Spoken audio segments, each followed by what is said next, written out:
Welcome, everybody. I'm on the wrong side of the screen, but who cares? It doesn't matter. We had a technical glitch.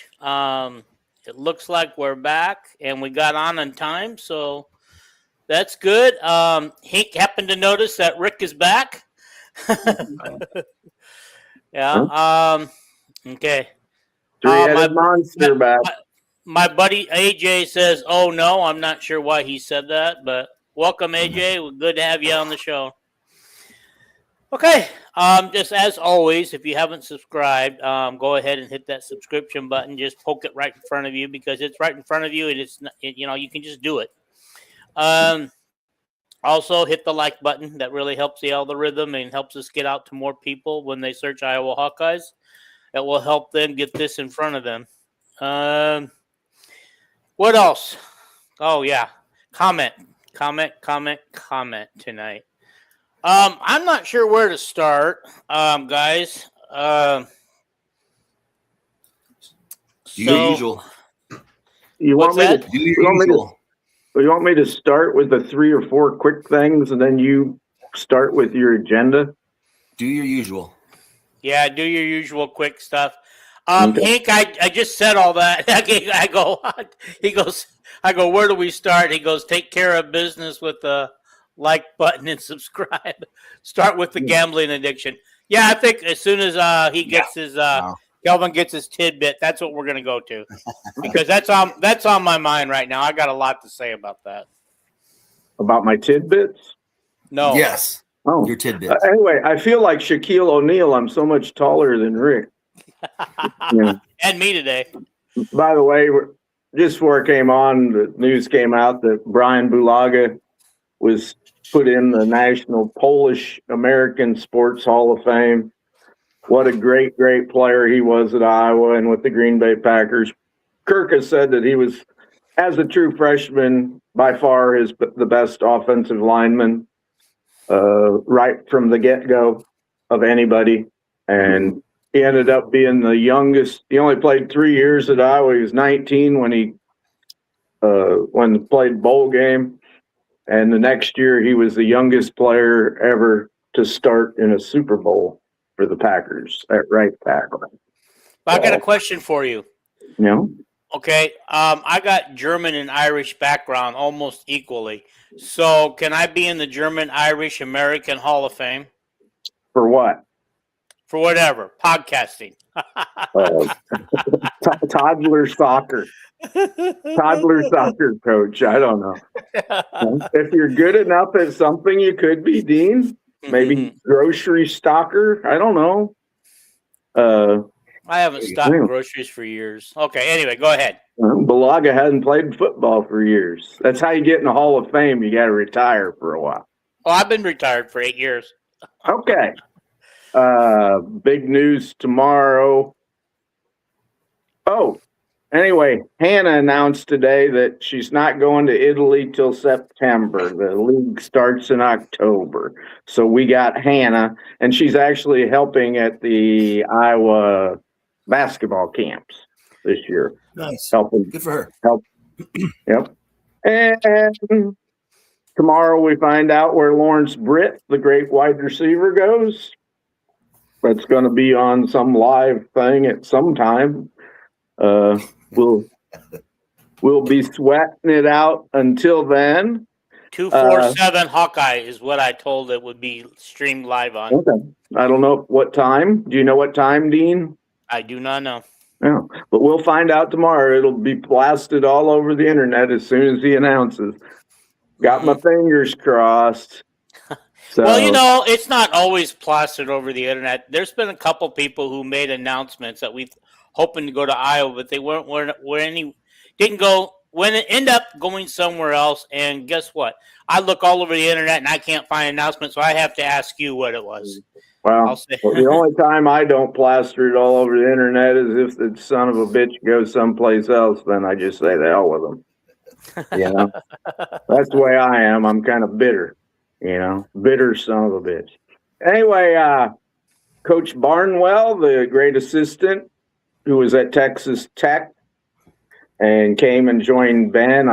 He was on a podcast, and he said if Texas Tech wouldn't have lost their last game last year, I don't know if it was in the Sweet 16 or when it was, Elite Eight. He said if they'd have won that next game, he would not have came to Iowa because he'd have been busy, and Ben needed an assistant coach. Had more than one guy, and even though him and Ben are like best friends. The other interesting thing was historically, Lute Olson always said that if they wouldn't have lost to Villanova in that Sweet 16 game, when with Payne and Stokes and them, Lute's last game, if they'd have won it and he'd have had to stay, Arizona would have hired somebody else. So Lute would have stayed at Iowa. So Luke purposely lost that Sweet 16 game. No. If I remember right, Villanova, which might have won the national championship the next year, I'd say John Pannoni, the guy that we couldn't match up with inside, he won the game for Villanova. We didn't lose on purpose. And another interesting washed-up walk-ons had the Paulson twins, who played at Iowa, and another testimony of the one Paulson twins had 7 joints operated on while at Iowa, and they talked about the terrible, how painful it is to play football in college. The boys didn't get to go to the pros or anything, but it was another testimonial to the terrible pain that these kids go through playing at Iowa or any college, and you just respect them for putting up with all that. And anyway, also the other news was, I don't know, I didn't see it on any agenda, but I was building a new field hockey complex. The baseball stadium's getting a new press box and redo. And of course, we all know about Carver Hawkeye Arena, got a new floor, and they got well over half the money raised to do a redo of Carver Hawkeye Arena. So I was still paying attention to the facilities there, and Beth is raising the money. So I got one question. All donor related. I got one question. Yeah. Oh, here, I'm going to mute myself. Go ahead, and I'll come back to it. Okay. Well, I think that was my last one. Everything else, I communicated with Dean beforehand what I wanted to go over and what his agenda might be. So. Ben left us, Rick.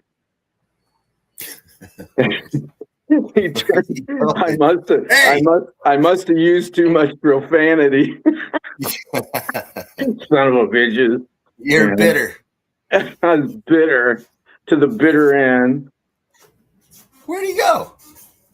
I would presume that he had a wife yelled at him. You've been married before, Rick? Have I been married? No. I played house though before. Okay. So, well, whenever the woman of the house orders you to do something, maybe that was it. I don't know. That's whenever I got married. Hey, I know one thing that's on the agenda. You could start it. Was what you wanted to say about Caitlin and the situation? It wasn't about Caitlin so much. It's more about the WNBA as a whole. Oh, well. I mean, I gave you a start. So basically, I mean, I don't think people understand the animal, shall I say, that the WNBA is. It's not normal, okay? I know that. It's gimmicky in ways. It reminds me a lot of roller derby from the 70s. Remember that shit? I said that on podcast.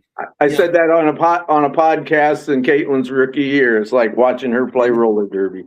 It is. It's I'm not saying it's scripted, but the situations are there for a reason.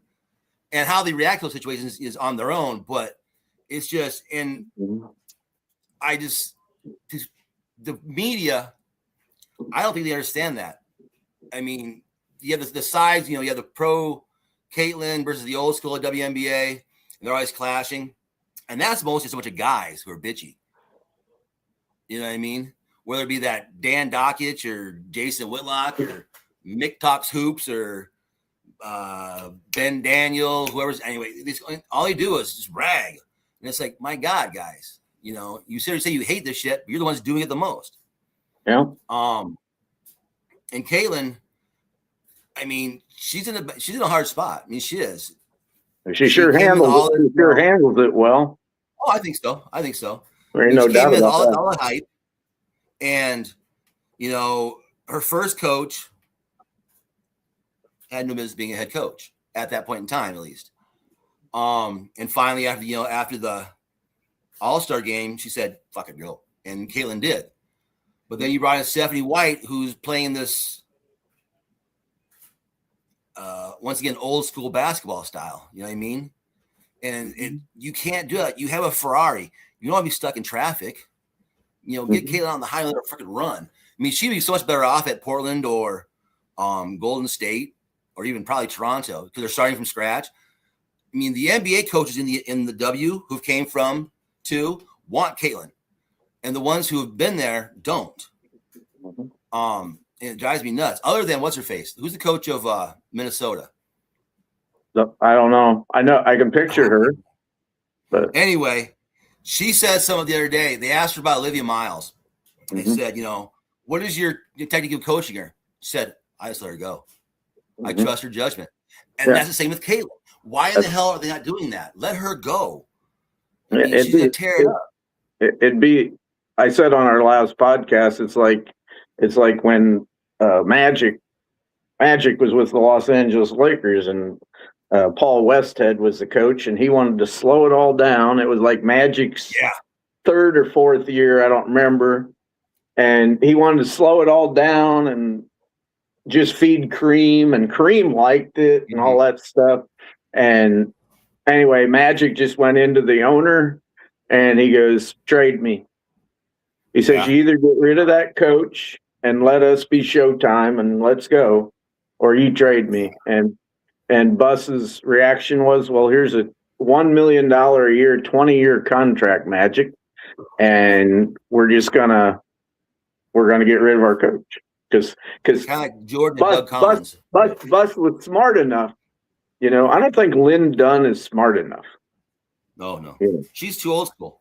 And I mean, you know, and they still see that as this, you know, the big girls, and the big girls should dominate because no one has vertical in this league, really. So if you're tall enough, your arms are long enough, you're going to dominate. However, the game is growing. It's growing fast. It's growing towards the faster paced girls, whether it be wings, you know, guards, even stretch fours. They all can run and they can shoot. And I mean, that girl for Indiana, what's her name? Passat? Justine Passat from Vanderbilt, I think it was, or Kentucky, wherever. She's a freaking sniper. She's nuts. And she ain't going to see the court this year. No. I mean, they had 6. They had 1, 2, 3, 4 point guards, 4 or 5 point guards at one point on their team this year before the season started. I think, what are you thinking about? Where's Leah Boss's back? It's like having 4 point guards on the team when you got Isaiah Thomas and Magic Johnson. You know what? Yeah. What are you doing?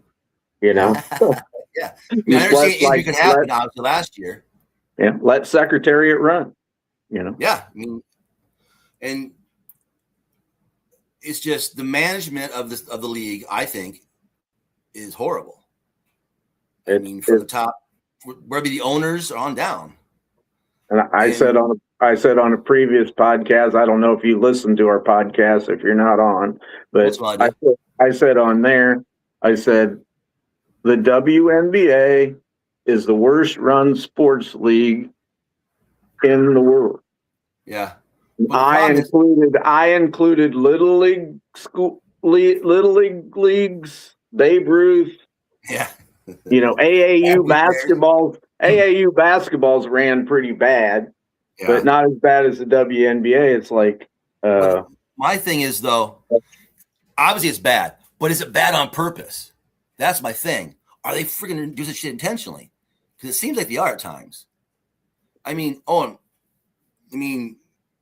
I remember because when Caitlin got knocked down by Kennedy Carter, and the other girl chased her across the court and knocked her down, and she got her first year.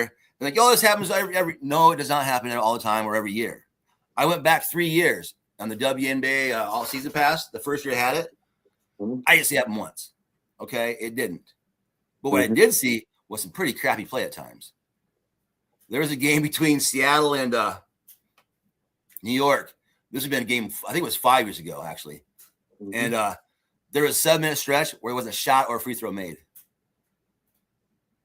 I mean, layup, boom, boom, boom. It's a brick. Like, what the hell are we watching here? And that was pretty obvious. At the same time, their tennis was crashing. They were down to like 2,000 fans a game in New York at one point. I mean, the league, I don't know if is a tax write-off for the rich people, in a sense. They kind of say, look what we did, haha, I don't really care. Or if they do care, they're just that bad at it. One of the two. I don't think very many people enjoy watching the WNBA, and they'd enjoy watching it a lot more if it was a lot more open basketball. Right. Where it's and not. They have the athletes now. It's not constant. Now they changed the rules for fouls, and now it's just constant fouls. The game the other day, the third quarter of the Fever game literally took 45 minutes, when the second half was supposed to take an hour, and it's just, and then I don't think there's any doubt that Caitlin's not the most popular player with the veterans and everything. I don't know why. I don't know why, because she's putting money in their pockets where they were making 200,000 as a maximum. Now they're making 1.5 million. Yeah. Asia Wilson should love Caitlin. And maybe Asia does. I don't know. I mean, that's what I said. Is this stuff scripted like reality TV? Because remember Unrivaled, when that first came out, was it 2 years ago? That whole thing was, we're going to drop the 30 best WNBA players in the world into this little arena here, and they're going to live together and practice together and play basketball together, and you have a front row seat to the whole thing, like a reality show, right? And no one wanted to watch it. You know what I mean? They watched the games. But the other guy said, no, thank you. Caitlin won't play in it. So yeah. Dean has come back. Dean. Oh, we can't hear us yet, but yeah, that was I had to take that. Okay, we thought he went over his WNBA while you were gone. He went over his WNBA views about how unwatchable it is. Well, it's not that it's unwatchable. I think the games themselves are fine for the most part. Take out the refs, and silly shit at times. But when they play basketball, legitimately playing basketball, they have some really good players. And they have some really good games. Well, yeah, but they don't let them play basketball. Sometimes they do. It's roller, like you said, it's roller derby. And that's the problem. Other times, it's like roller derby. Yeah. And now they call almost too many fouls to break up the flow of the game. And his speech was also about they don't let Caitlin play, the coach at Indiana. Well, that's obvious. Yeah. Okay. Okay. I want to back up something. I don't know if you guys read any of these comments, but apparently, Kelvin, you didn't let Rick talk, because Terry said, "Let Rick talk, Kelvin." Didn't I let you talk, Rick? I don't remember. That was a long time ago. Okay. All right, we got this question from Bob Huffman. Who said that? Who said that, Dean? Terry Walker. Don't you be running on my UCLA man. Whatever. I just agreed with him once in a while is all I did. Yeah. All right. Bob Huffman says, now that the new basketball floor has been installed, what do you think? Guys, from what I could see in the practice pictures from the team playing, they made all the same markings on it that they had before. I was kind of hoping there would be something new. It looks identical. It looks identical to the floor we had before, and I wanted something different. What were you hoping for? I would just like maybe a flying herky in the middle instead of I love the flying herky. I want us to go back to that, and I'm So, glad is it it hasn't. darker? I'm glad it hasn't completely died. Is the new floor darker, the same, lighter? What color is it? It just It's white. it looks the same to me, and they still have the Tiger Hawk in the middle. And it's not parquet anymore? No, it's not parquet. Okay.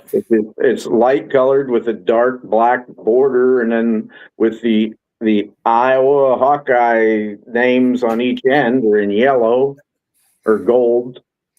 Still got the Caitlin thing there and MediaCom on the court. The Tiger Hawk is just the symbol of Iowa now, and that's why they stick to that. Well, Hayden Fry came up with that when he came, but I'm glad that the flying herky hasn't completely gone away. That it still revives itself. I've got 3 or 4 shirts that I bought specifically with that on there. Okay. Boy says realistically, I don't know how they handle playing every 2 or 3 nights. Hardly any time to recover. Okay. All right. This is kind of funny. Toll House says, "Oh, those poor babies playing sports. Man, you guys really must have stirred up some comments tonight." Well, I just said that the Paulson boys suffered so much playing football, and that's any of you fans that are stupid. And where the place kicker and the punter don't get beat up, but everybody else, like the average lifespan of an NFL football player is 59 years. And then they expect these kids that play football at Iowa and didn't make a lot of money, or the kids that does make money and go to the NFL, they expect them to donate the money back to Iowa. Did you say that? Happening. Did you say that the average NFL player plays 59 years? I said it has a lifespan. You know what a lifespan is, Dean? Yes. In entirety of his life. Yeah, the average American lives till 76 now. It got up to 77. Now it's down to 76. So damn, I only got 6 more years to go. More importantly, the NFL players on average give up about 17 years of their life to play football, eat 40,000 calories, take painkillers, ruin their body and their organs. So okay. All right, well, let me finish these comments, and then we're going to get into this Sorsby thing, because I got a few things to say. What's it say? Okay. They know that they not catered to the floor on Sports Center. It's true. Yeah. What did it say? Yeah. Boy just mentioned that I was back. They'll be on Sports Center. Okay. I heard something about Sports Center because you both talked at the same time. All right. Okay. All right. Toll House says, I would like to see the flying herky also. The Tiger Hawk is Iowa's football to me. At least they didn't put a bunch of corn stalks on the field. And pigs. Yeah, people mentioned that on On3 thread that they hoped we didn't copy the Oregon floor, which is it puts your eyes out of having corn stalks. That is so hard to watch basketball. And a moving combine going through the floor as you're playing. That was their joke on On3. Okay. All right. Toll House says, my poor baby's comment was in response to someone who wrote that women's basketball plays every 2 to 3 days and probably got worn out. Has nothing to do with football practice. Okay. Oh, well, you didn't explain it, so. Yeah. Okay. All right. Let's get on with this Sorsby thing, okay? Who was originally by the NCAA, as everybody knows, not eligible to play, okay? Well, right. Texas Tech invested some money in this dude, so they made sure that they went to the court and had a retired judge with Texas Tech ties in Texas to allow this guy to play, okay? This is an abomination. Judge? What's that? A retired judge? Yeah, I heard today. I was listening to radio. It said that he was 86-year-old retired judge with Texas Tech ties. So is he a federal judge or a state judge? I'm assuming federal. He was a retired state judge, I think. The federal courts haven't ruled on it yet. They will, but it might be months. Anyway, the Texas Tech judge the Texas Tech judge who's active recused himself because he's a Texas Tech fan. Okay. This judge they got did not go to Texas Tech. He's retired. Okay. But anyway, he just said that he thought, well, this guy, he's gone and he's had his rehabilitation.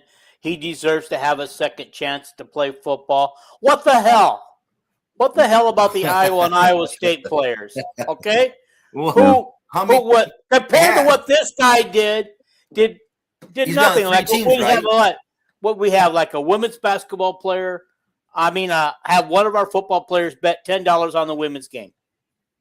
Okay. Yeah. He's been on 3 teams, yes? Yeah. He started betting at Indiana. He bet against Cincinnati, Indiana, and then Cincinnati for 2 years. So he's had 3 chances. He's got $5 million this year to go to Texas Tech. Isn't it 3 strikes and you're out? The judge said, I think he's suffered enough. He hasn't suffered at all yet. Except for his addiction problem. You know what Iowa and Iowa State needed to do? They needed to hire some lawyers, go to a judge who have Hawkeye background, go to a judge who has Cyclone background, and got those people back. Yeah. Okay. You're in a different state. Texas is a crooked state. Let me tell you something. Ted Cruz is a crooked son of a gun. I said gun. Ted Cruz, let me tell you something. The guy, Texas Tech last year spent $168 million on their athletic program just on NIL. And this billionaire who gives a bunch of money to Trump, I sent you his picture. I think his name might be Coleman. He's also the guy that gave Sorsby $5 million.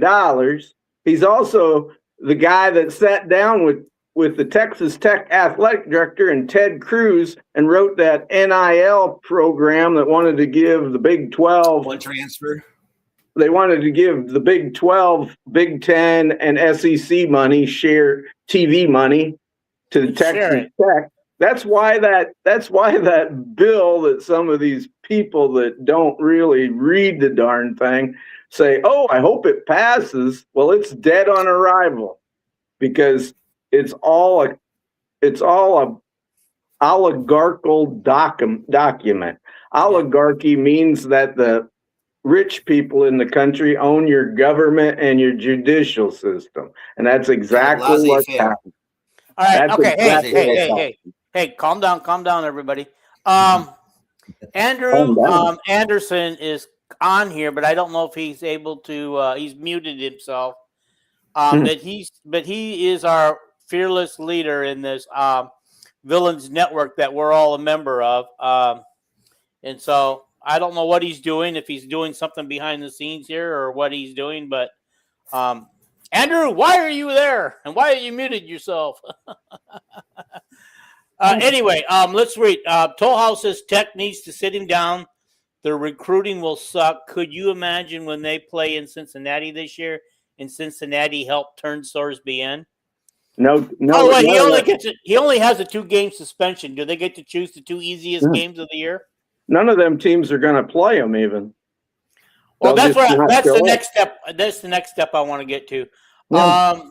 Okay, so Toll House also says a Mississippi judge allowed a Mississippi quarterback to be eligible this year too. It's crazy. Okay, and that's what we're going to get to. Is I wanted to know how this is going to work. Where all these schools they're going to have to actually forfeit games, right? Because Texas Tech isn't going to say, "Oh, you don't want to play us? Big deal. We'll take the win. You take the loss." Well, the Big 12 conference won't let the games count.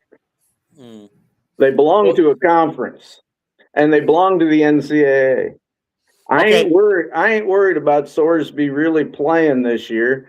And if Texas Tech says he is addressing. I'm not too worried about their games counting. I'm not too worried about the Big 12 conference allowing it.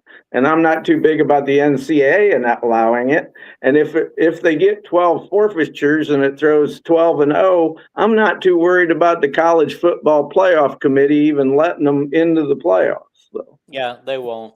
They won't. This is an abomination. This is a slap in the face. This is why NCAA has no power anymore, because some jerk is going to go to a judge and say, please take care of my boy and put him on the field. The next judge will rule against him probably when it gets to a federal court. So let's get a judge with Longhorn ties. How about that? Well, A&M ties. Let's let him do that. Let's let him decide if that guy can play or not. you're in Texas. They're all can be bought. The problem is when, let's say the first game of the season, I don't know where their first game is. I don't care. Let's say they got a game in Kansas State. All Kansas State has to do is call up a Kansas judge a week before the game, and the Kansas State judge can block him from playing. One judge ain't more powerful than the other on the state at the state level. You could get a federal judge in Kansas too. Like I said, I don't think he's going to play at all this year. But what do I know? Mm-hmm. What do you think, Rick? Andrew has left the building. I think it's insane. I think it's absurd. I don't even know who Andrew is. But Andrew runs this network who lets me, he doesn't charge me anything, even though it comes out of his pocket, for us to do this. Yeah. So. What were you saying, Rick? Sorry. I said bring back intramurals. There you go. True amateur sports. Okay, just for the record, would you guys like to know what Texas Tech's schedule is? Sure. Not that they get to actually play these games this year.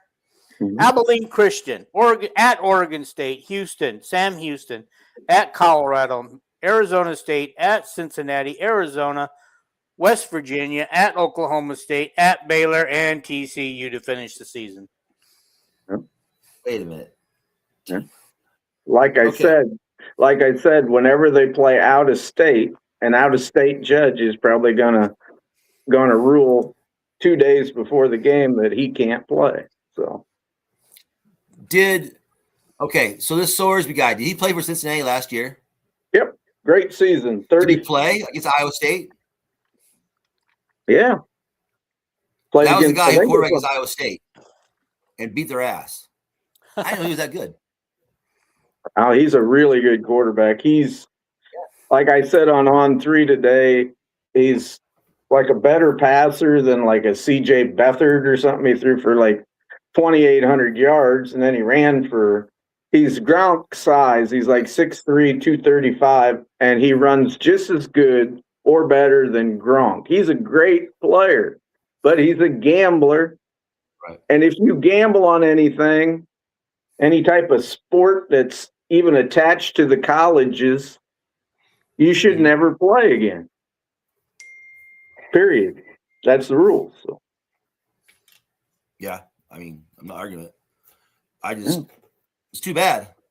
I watched him play Iowa State last year, and that was when Iowa State had those 2 injured cornerbacks, and their season turned around to the worst. And he made him look bad. Yeah, he made Iowa State's defense look bad. Yeah, I was trying to think. Was like the opening game Cincinnati and Nebraska? I could be wrong. Arrowhead. I think so. Nebraska beat them. Yeah, I think you're correct. Yeah. Here's one. Toll House says that I hope the TV networks ban their games. Yes. Do not televise their game. But, networks won't do that because it's going to cost them money too. Who's that? ESPN has the rights for the Big 12? Yes. Uh-huh. And Fox does too. Fox has Big 12 games also. I'm sure they're on multiple networks, just like the Big 10 Iowa games are. I think it's just Fox. I think it's just Fox and ESPN.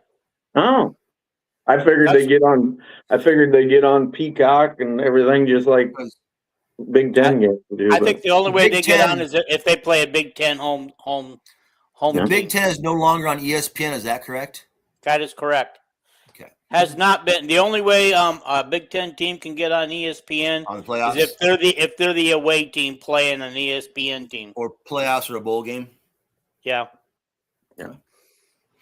But I don't think Sorsby will play hardly any games this year. Maybe Abilene Christian, maybe, but I think the courts will back up the NCAA and it's like Kakert today and Doctorman today and the lady that Doctorman had on. There is no sports league in the world that allows a gambler to play. Period. Yeah. That's funny because since I the thought Black Sox scandal of 1919. Yeah. I've been following that lady that she had on her TikToks since she was a senior at Iowa, and she had some of the best stuff. Okay. Yeah. The best stuff. But I always thought her name was Rodin, and it's Rodine. Because that's what Dockerman said today. Rodine. Yeah. I'd never heard of her before, but she sounded eloquent. Yeah, I follow her on all social media platforms. She was a little biased towards Iowa, I thought, but Well, she is, because she's from Iowa. she said Iowa had the third best football atmosphere in the country, which, boy, it's hard to cut down who has the best atmosphere in football in the country. Boy, that's tough. But Yeah. Oh, I loved her, and I know this is kind of off topic, but I loved her story how she wanted to go to North Carolina and how the North Carolina fan hit her, assaulted her in the stands because she was cheering for Iowa against North Carolina. And Iowa, I think she said North Carolina won the game. No, Iowa won the game. Iowa won that game, but she was 16 years old, and this guy, she said, was about 80, who was a North Carolina fan, blamed her for the loss and then hit her. You know, can you imagine that? So she said she would never go to North Carolina, but then she did become a huge Duke fan. of course. Of course. All righty. Okay, so let's move on. Let's put Sorsby to bed because hopefully he won't play a game. And if he does, hopefully these schools follow through and refuse to play the game if he's in it. No. Okay, that's going to be interesting. That's going to be something quite to follow. All righty. Yep. Okay. All righty. Where are we at next, boys? What are we doing next? I don't know. I sent you 4 pictures to put up. I don't know if you want to go through any of them. Sure, let's talk about some of those pictures. Oh, wait a minute. They're gone because of that's what happened is they disappeared when my internet went down.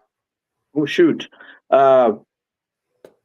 You want to talk about what's going on with those? Well, we don't have the first picture was the big news from Jelena Guy. I don't know how to say her first name.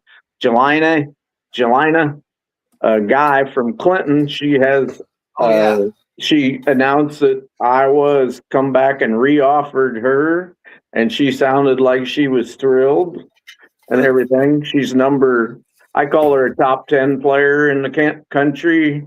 They have her rated 13th, I think, which is so. What is she? A 27 person? A class of 27? She'll come. She's a class of 28.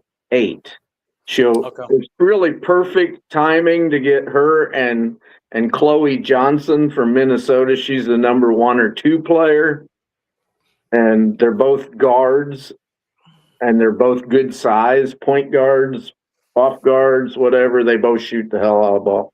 But it's perfect because that's unless Chit Chat and Danny Cambridge get a 5th year, come back for a 5th year.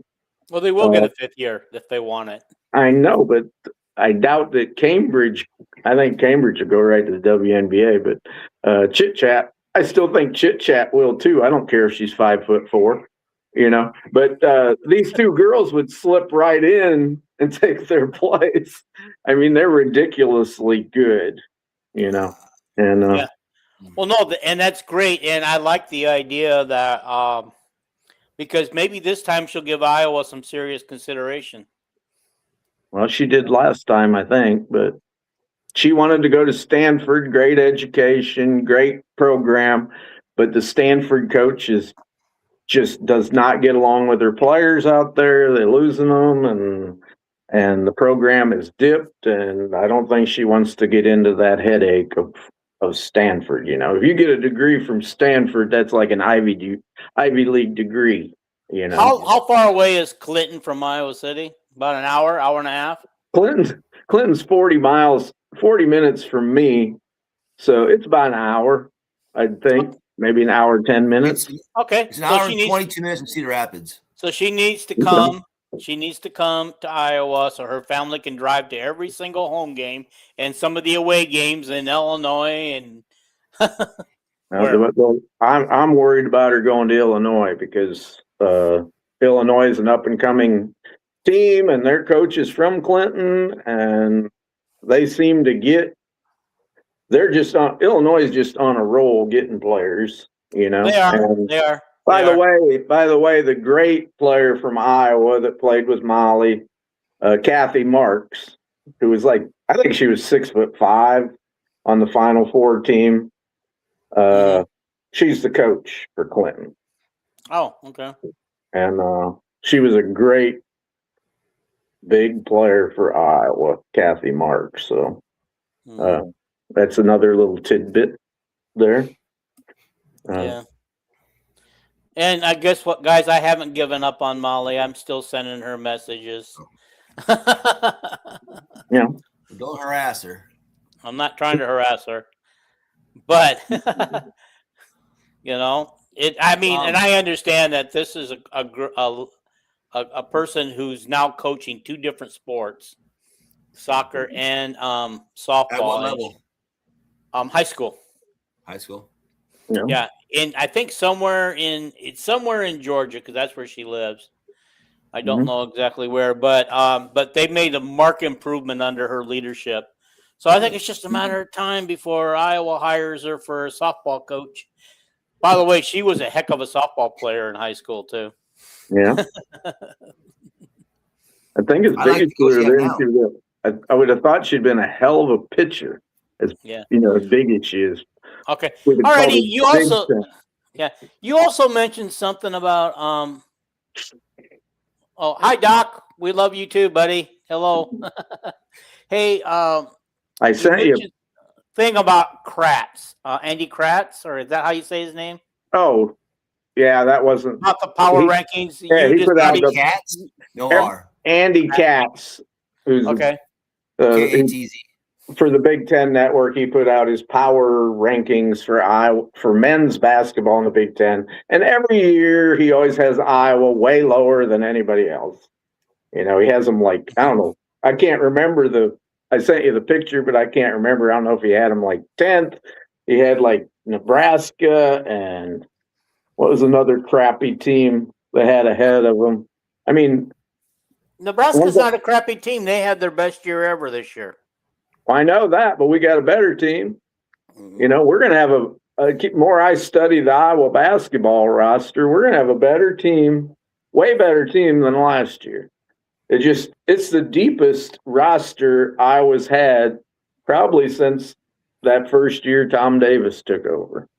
I mean, we got a bunch of point guards, a bunch of off guards. We got 2 7-footers, and Cam Manyow and Tavian Banks, and it's if Howard, I really love Howard, but he better really improve offensively if he's going to play a lot. How deep are you going to go? Ben won't go very deep, but I think he'll do like he did with Alvaro. You guys, if you're having a good game, I'll leave you in. Otherwise, hey, I'm putting Trey Thompson in. Yeah. If he was Tom Davis, how deep could he go? Tom Davis would go 10 deep on that team. Okay. Yeah. By the way, and that's because he had him go hard for a short period of time on that full court press. I mean, Tom Davis with Ben's team, how many players deep would he go?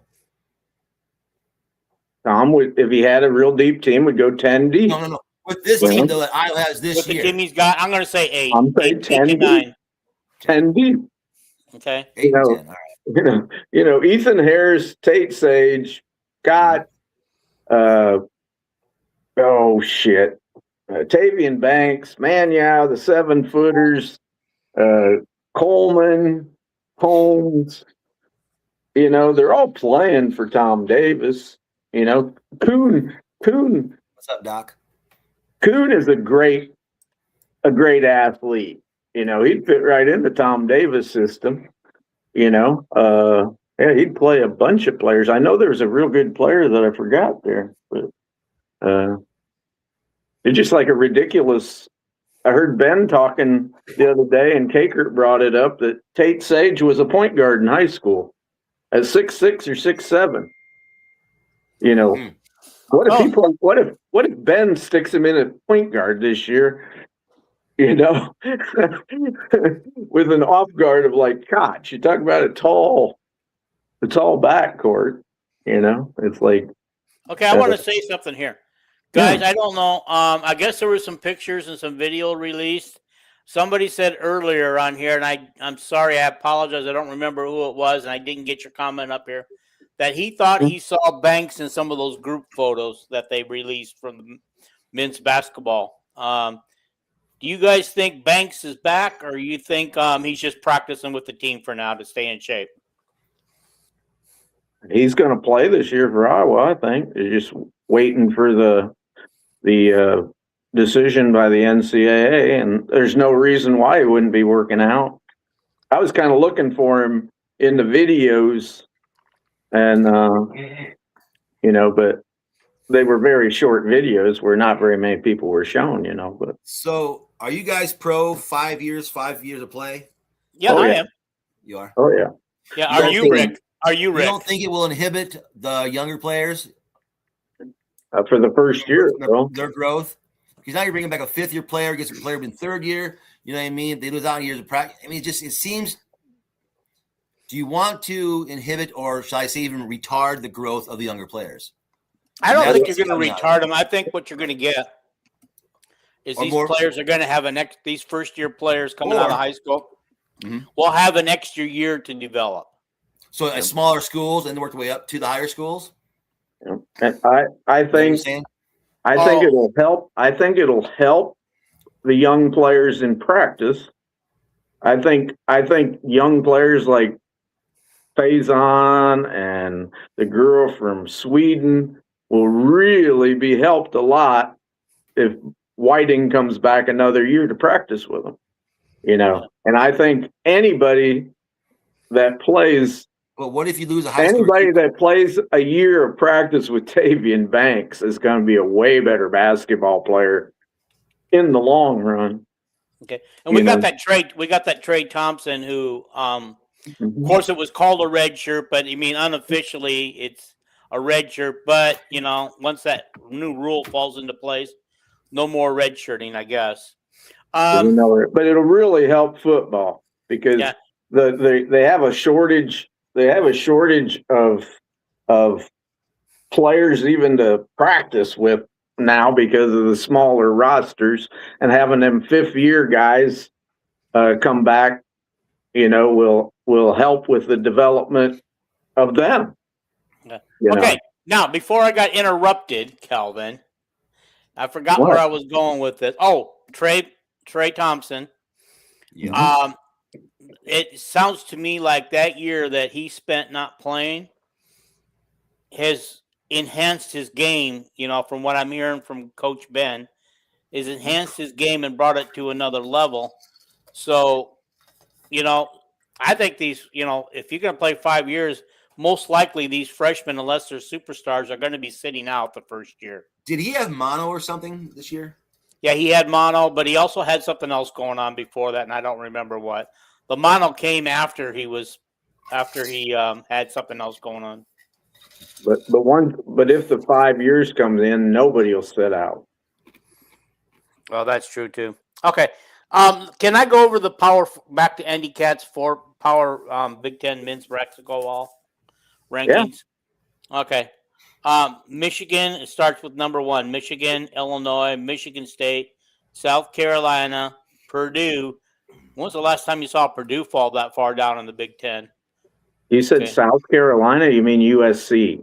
Yeah, USC. Gosh darn it. Andy Anderson would be loving me for that. We do not want South Carolina in the Big Ten. The women would never win a Big Ten title. So yeah. Nebraska, number 6. Indiana, number 7. UCLA, number 8. Ohio State, number 9. Hawkeyes, number 10. Guys, first of all, I'm not sure that Indiana should be ranked ahead of us in these power rankings. This is showing no respect to what Ben did with the players he had this year. Is everybody thinking because Bennett Sturts is gone that we're not going to have the same type of season we had this year? Well, what kind of team did Indiana buy this year? spend a lot of money like they do every year, and then they're crapola when they show up. Yeah. It's like Indiana has talent. I won't deny that. But they never seem to play up to the level of their talent, no matter who's coaching them. Yep. I could be wrong. It's kind of like Nebraska in football. They've always had talent, and they've always had some elite talent, but they've never played up to their potential. But anyway, then after Iowa, Wisconsin and behind Iowa? Wow, really? Did Wisconsin lose everybody and get nothing in the bowl? They lost that one guard, right? Blackwell. Okay. And then Maryland. And then bringing up the last 6 is Oregon, Minnesota, Washington, Northwestern, Rutgers, and Penn State dead last. Oregon that far down? In Minnesota, didn't they have a decent season, better than Iowa? No. They beat Iowa. They beat Iowa because we had the flu. Yeah. But okay. I think Minnesota might have won 4 or 5 Big Ten games last year. Maybe. Okay. Oh, I got it confused with the men. All righty. And then one of the other pictures that you sent was on, looks like football recruiting on the guys coming to visit. Those are all underclassmen. Okay.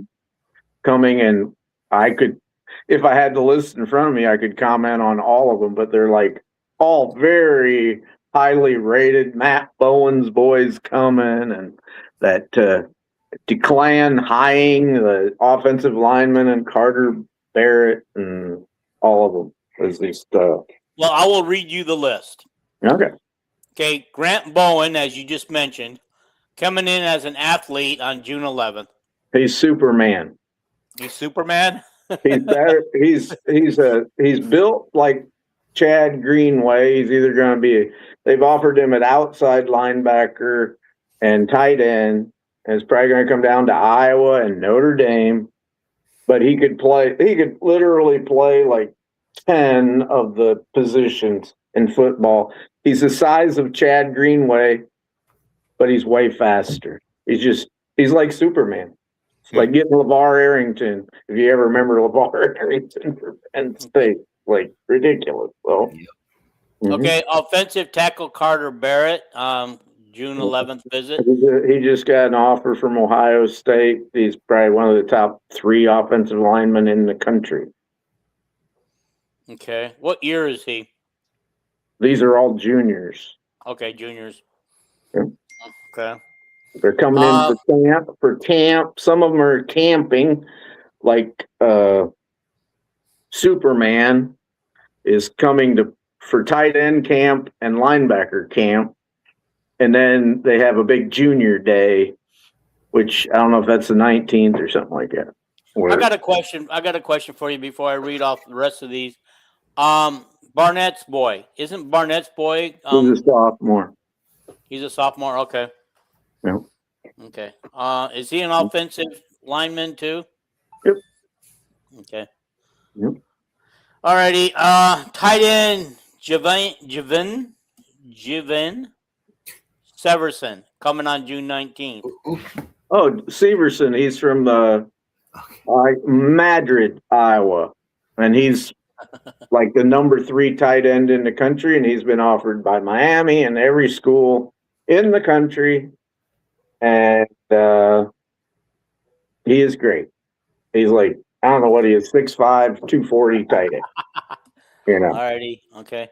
Then we have the next year's class in Iowa is the best class probably ever of Iowa high school players. They're talking like there's going to be 30 Division I, 30 guys that Iowa and Iowa State would normally want. Okay. Alrighty. So offensive tackle Declan Hayen. Yeah, he is like my favorite. I like him better than Carter Barrett or whatever his name is. This kid's like 6'6" and 250 pounds, and he just has perfect pass blocking technique. Just put him at left tackle and let him play 3 years, and then off to the NFL he'll go. So Got wide. By the way, he's coming on the 19th. Wide receiver Isaiah Grant also on the 19th. He's from the Council Bluffs area, and he's like, he'd just be the human joystick. He's like unbelievable. He's like lightning on a football field. I'm sure Jason, if he's listening, knows all about this wide receiver out there. I don't think any of the boys on that side are listening because they're having a little conversation on their own side. And we're having, and by the way, just for the record, for the fall season when football starts, Hawkeyes have not retired. They are going full blast. Good. It's starting in July, and we're having a discussion because they want to claim that Wednesday 7 p.m. spot, and that's already our spot. So I said it looks like we're going head to head because I ain't moving it. We'll go head to head. That way we won't have Vandy on our show ever. That'd be great. So. Offensive line, Reese Wilms. Yeah, he's also from on the 19th. He's either from Kansas or Missouri. He is a great player, and he's another big old offensive lineman. So okay. Then we have quarterback Chase Grove. I like that name, Chase. Yeah, he's out in the Lincoln, Nebraska area. He's a good quarterback. I don't think he's not going to be a 4 star or anything, but like what we have coming. Okay. He's kind of a Jimmy Sullivan type. He ain't no 6'3", 210-pound guy. You know, I think he's like 6'2", 180. So 6'1", 180 or so. Oh, okay. Hey, we got an update here on Jahalina guy from Paulo Roberto. I know he's commented before on the show about Iowa reoffer guy today. USC, UCLA, Oregon, Oklahoma, Michigan, Maryland, and Kentucky also have all offered. Are Iowa's chances good? She's top 16 in the 2028 class. You notice Illinois has not offered yet. They offered her. Okay. I don't know where you noticed that, but because the guy didn't. Well, she literally has 25 offers. She had 15 offers within 2 days of decommitting. You know, and some of them schools wasn't on her list before, but she committed so early. Most schools don't offer you when you're in the 8th grade. Yeah. You know, and so well, I don't think they can in 8th grade. I think they have to wait till they reach 9th grade. We offered Miss Greenway in the 7th grade, so that is not true. And we offered Chloe Johnson in the 8th grade. You know. Well, just for off topic a little bit, my granddaughter who just graduated 8th grade will be a 9th grader. Is probably going to end up at one of the colleges after she's being recruited for acro and tumbling, which is a huge sport, which I got to see with my own eyes at nationals about 2 months ago, and how big it really is. And the national champion is coached by LSU's coach's sister. But she, my understanding is that they can inquire and get some statistics and stuff like that, but they can't actually talk recruiting while they're in 8th grade. And now that she's going to move on to 9th grade, coaches can officially start recruiting her if they want to. Historically, people have committed in the 8th grade. So okay. Damon Bailey committed to. He had the record for quite a while. The 8th grader committed to Bobby Knight. You know. You can send them recruiting letters. You can offer them. They can visit. Can't take an official visit probably when you're in the 8th grade, but yeah. All right. Tohal says, speaking of Greenway, did Iowa have a legitimate shot at his daughter Madden?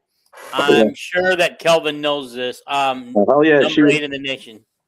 When Iowa offered her in the 7th grade, she just said, "I think I'm going to be a Hawkeye." And but as she grew older, I think the burden of being Chad Greenway's daughter and coming to Iowa wore on her, and she certainly got a lot of money to go to Kentucky. So yeah. And Tohal says, "I hope she doesn't like Kentucky." But I understand. That's why John Alt's boy, Joe Alt, who's the best offensive lineman in his NFL draft year, now he's with Harbaugh at San Diego. The 2 best offensive line schools in the nation are Notre Dame and Iowa. And I think he went to Notre Dame because they're right there with Iowa as far as offensive line U. And I think he went to Notre Dame. Maybe they're Catholic too. I don't know. But and Bowen might go to Notre Dame because he's Catholic. He goes to Immaculata High School where his dad coaches. But I think Alt also kind of wanted to get out of his dad's shadow when he went to Notre Dame. Yeah. Well, Matt Bowen's a basketball player. Matt Bowen was an NFL safety. Oh, do I have him confused? Yeah. Well, there might have been more than one Matt Bowen. There was Ryan Bowen that played basketball at Iowa. Okay, maybe. Yeah. Okay, I got it. He had a long career in the NBA. Yeah. And Matt Bowen had a long career in the NFL, and he played for Hayden and he played for Kirk. Okay. Doc says, he's talking about Guy. Is she the one that went to LSU? No, she committed to Stanford as a freshman, and now she's decommitted, and she's going to be a junior this year, correct? Yeah, she's going to be a junior this year. Yeah, she and she visited Iowa Caitlin's senior year, and she also is famously. I talked about her on the last podcast. She played at Clinton as an 8th grader, as a 9th grader. Her dad had her come down and play at Bettendorf, and she famously left at halftime of a Bettendorf game to take a plane or a helicopter to Texas for a visit. And that did not go over very good with the Bettendorf coaches nor the school. So that's how highly recruited she was. Divine Burridge is the one that went to LSU from the Quad Cities, and now she's coming back to Illinois. She's going to play against us next year for Illinois. Yeah. Okay. Doc says Rulin Kid went to Notre Dame also. Mott Kid to Kansas State. And Doc P corrected me and said Brian Bowen. Yeah, the Mott Kid, Iowa did not offer him. But anyway. Yeah.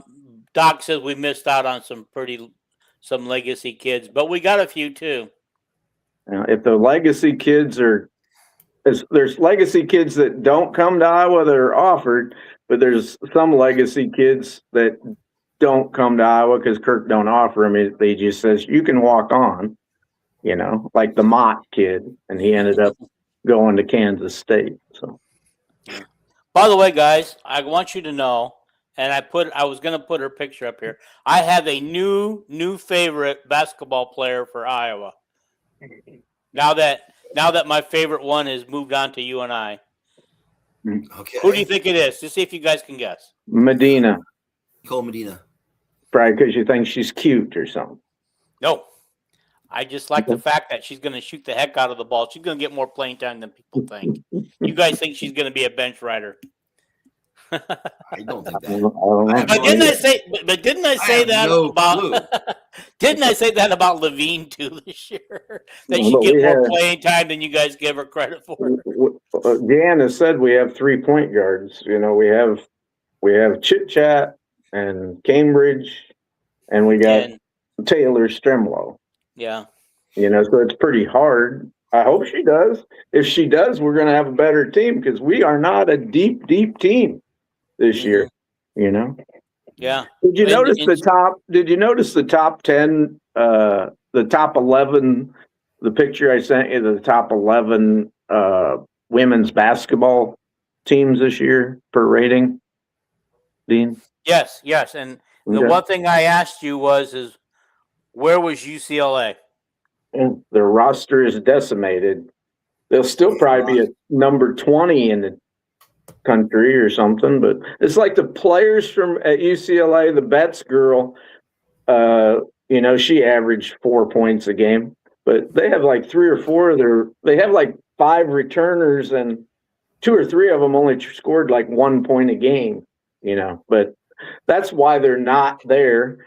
The thing I wanted you to notice was number 3 is UConn and number 4 is Vanderbilt, who we played to start the season. Holy shit. Number 3 and number 4. Holy cow. I was number 11 on that list. Our team will not be used to playing with each other yet. No, yeah, we're playing them pretty early. November 15th. So, Davion Thompson, Arkansas. He went to Arkansas, going with Don Calipari and the money bag. I was hoping he'd go to Michigan because then the point guard from Chicago would go to Michigan. His name's Davis. And that way the guy that Ben wants the most, Caden Daughtry from Florida, would not go to Michigan. All right, the fourth and final picture that you asked me to put up here is Iowa and Alabama are discussing a potential matchup in Des Moines that would take place in December of this year. Now, I'm honestly surprised that this is news because I thought it was already a foregone conclusion that we were playing Alabama. We already knew that we were going to play an SEC school, Alabama, but nobody knew where it would be played. People thought it might be a home and home. The home and homes are really going away, and these holiday basketball tournaments are going away. So because they cost too much for the schools to travel there, because of giving this revenue share away makes basketball, these schools cannot spend money traveling like they did before because they got 25% of their money's gone. They got to give that to the players. So anyway, the holiday tournaments are going away. So what Ben has talked about this, luckily we got a home and home with UConn with women. But most of the good schools you're going to play, the Power 4 schools, it's going to have to be on a neutral site. I want to make a prediction, okay? UConn's probably going to handle our girls pretty easy this year on the road. But when they return next year, our girls are going to be another year older, another year more experienced. We're going to handle UConn, and we're going to beat them in Iowa City. You heard it here first, but hopefully we're all live to know that next year. Okay, Full House says, do you see a time when the transfer portal will be much more important than high school recruiting? For some schools, yes. It already is. Yeah. For some schools, yes, they're focusing more on the transfer portal. But I like what our football coach and our 2 basketball coaches are doing. They're just using the portal to fill the needs. And unfortunately, the way things worked out this year, our women's basketball team had to go after the portal more deeper than they probably would have liked to. But as Jan said, that she feels that in every position they got stronger with the transfer portal girls that they got and the freshmen coming in. And honestly, I keep forgetting Ellie. Is that her name, Ellie? She's not a transfer portal. She is actually a freshman coming in. Freshman. Ellie Stromdahl. Yeah. Stromdahl. The thing that disappointed me on Jan's plan this year was she didn't get the high school players she wanted. She recruited a bunch of them, and she only got, if you don't count the girl from Sweden, which was some late grasp that we got. All we got was Walitsko. We missed, got Walitsko, missed. Why do you think that is? Why do you think we kept missing on those? Jan did not follow the Ben and Kirk footprint. Jan went for every 5-star and 4-star. I wanted you to have that picture of all the underclassmen I sent you that Iowa was recruiting in basketball. She offered like the underclassmen 5-stars. She offered all 10 of them right away. One was a Douglas girl from California, and it's like, if you offer, and I explained it to you a year ago, if you offer 5 stars, they got chances to go to UConn and South Carolina and Kentucky and North Carolina and Texas. Your batting average is going to really drop. When she does this from now on, I hope she takes, the Soybird is not a 5-star or 4-star. She's like number 70 or whatever. She went back to, hey, we better get this girl while the getting's good. She's really, really good. Even though she ain't top 20 in the country, we better take her commitment. You can't think you're going to get, if I go out on the dating scene, I better not think I'm going to get a Halle Berry, I better lower my expectations a little bit. So, this list of 5-star and 4-star girls. Yeah. We're actually recruiting every single one of these players. Every single one of them girls. Well, let me read off where Jan's swinging for the fences. Yeah. Because she's really swinging hard. These are your 5-stars. We've got a point guard named Chloe Johnson, ranked number 2. Sydney Bean Douglas. There's Douglas. Forward center, ranked number 3. I'll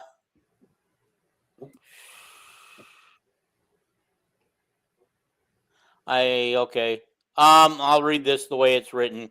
JJ's first official offer after becoming Iowa head coach, and Douglas's first offer as well. Mm-hmm.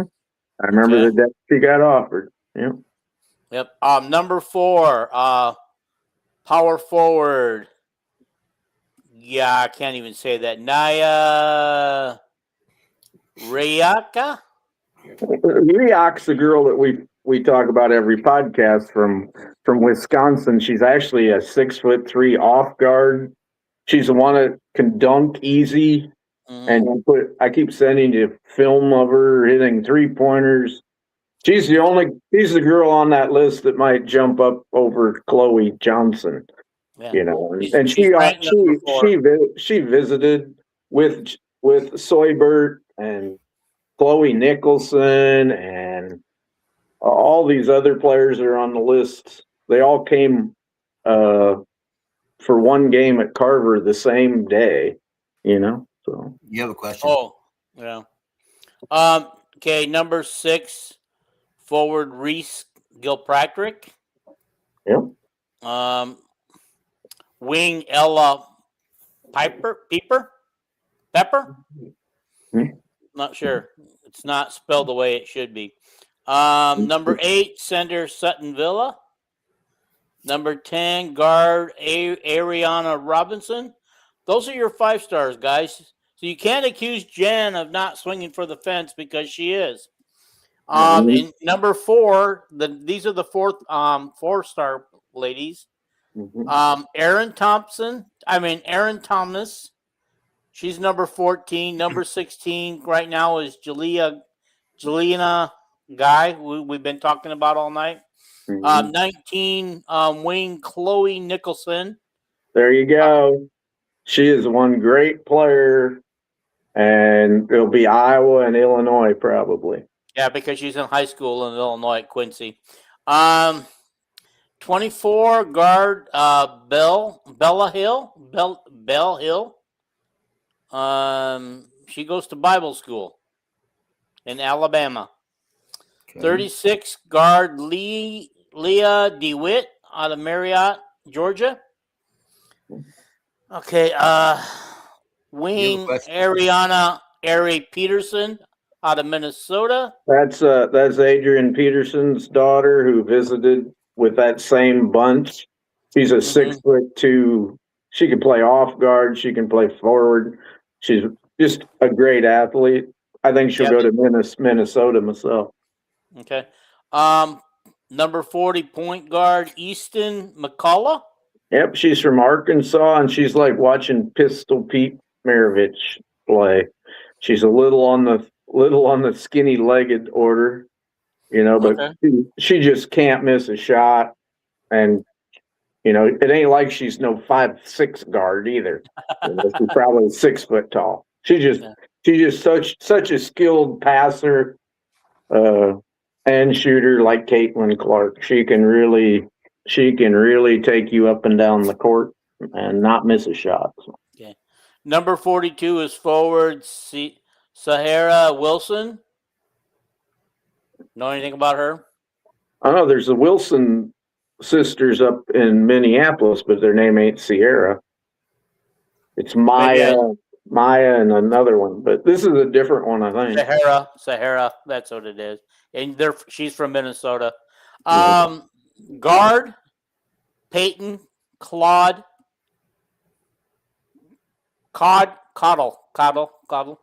from Arkansas. Boy, Arkansas's got a few good players on this list. And then, of course, center Eve Fowler from Sage Hills High School in California here. But anyway, he wants you to read a comment, I think. But. Yeah, I had it up here. I intended to. I'm sorry, I got carried away. Toll House, any chance that Caitlin effect actually hurts Iowa women's basketball recruiting? Well, I'm going to tell you one thing. It certainly hasn't helped because Jan is missing out on some of those big names. I just wonder if she would use – I don't know if she's using Caitlin to make some phone calls for her or not, but I think if you would have Caitlin making some phone calls and talking to these people, that she would have a better chance of swinging for the fence with these ladies. I think it has helped unbelievably because, we got a top 6 player in Walitsko and we got a top 15 player in Addie Deal. I think, and we're in on all these players. I don't see that it hurt. Okay.